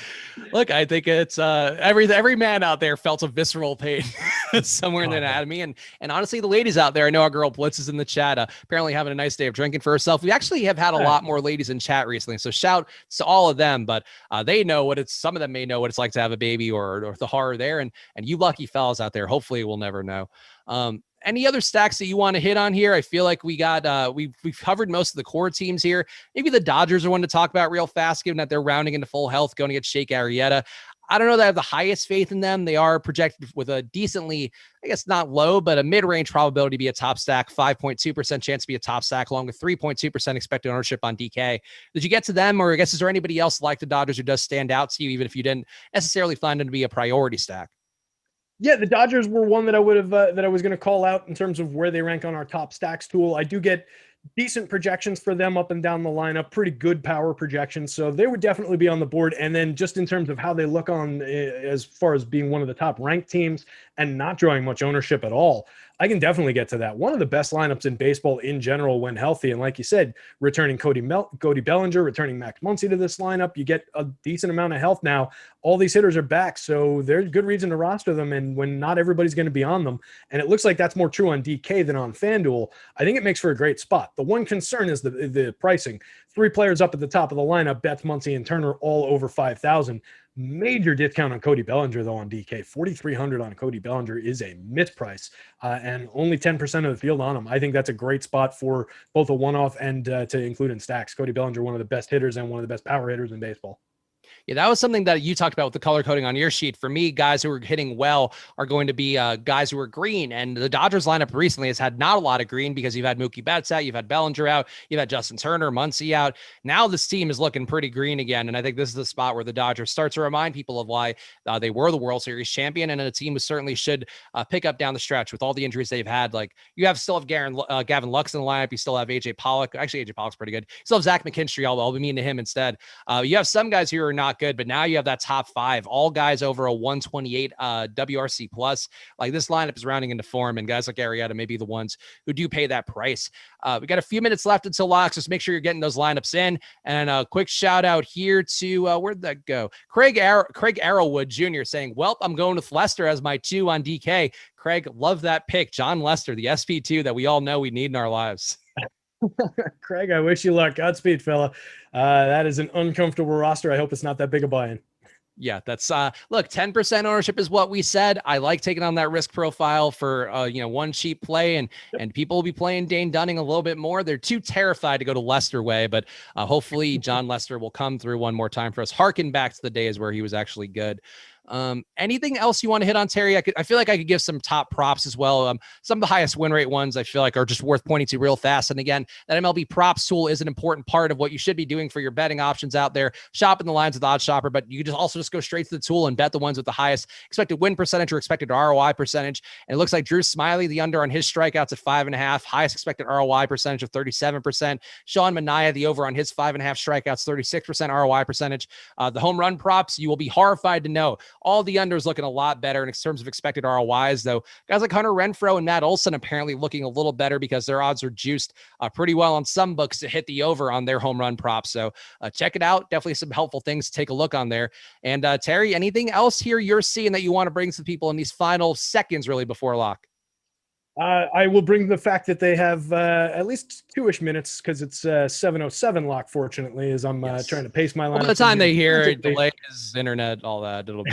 Yeah, well, that's true. Yeah, by the time they hear us, we will have passed lock and wasted this time.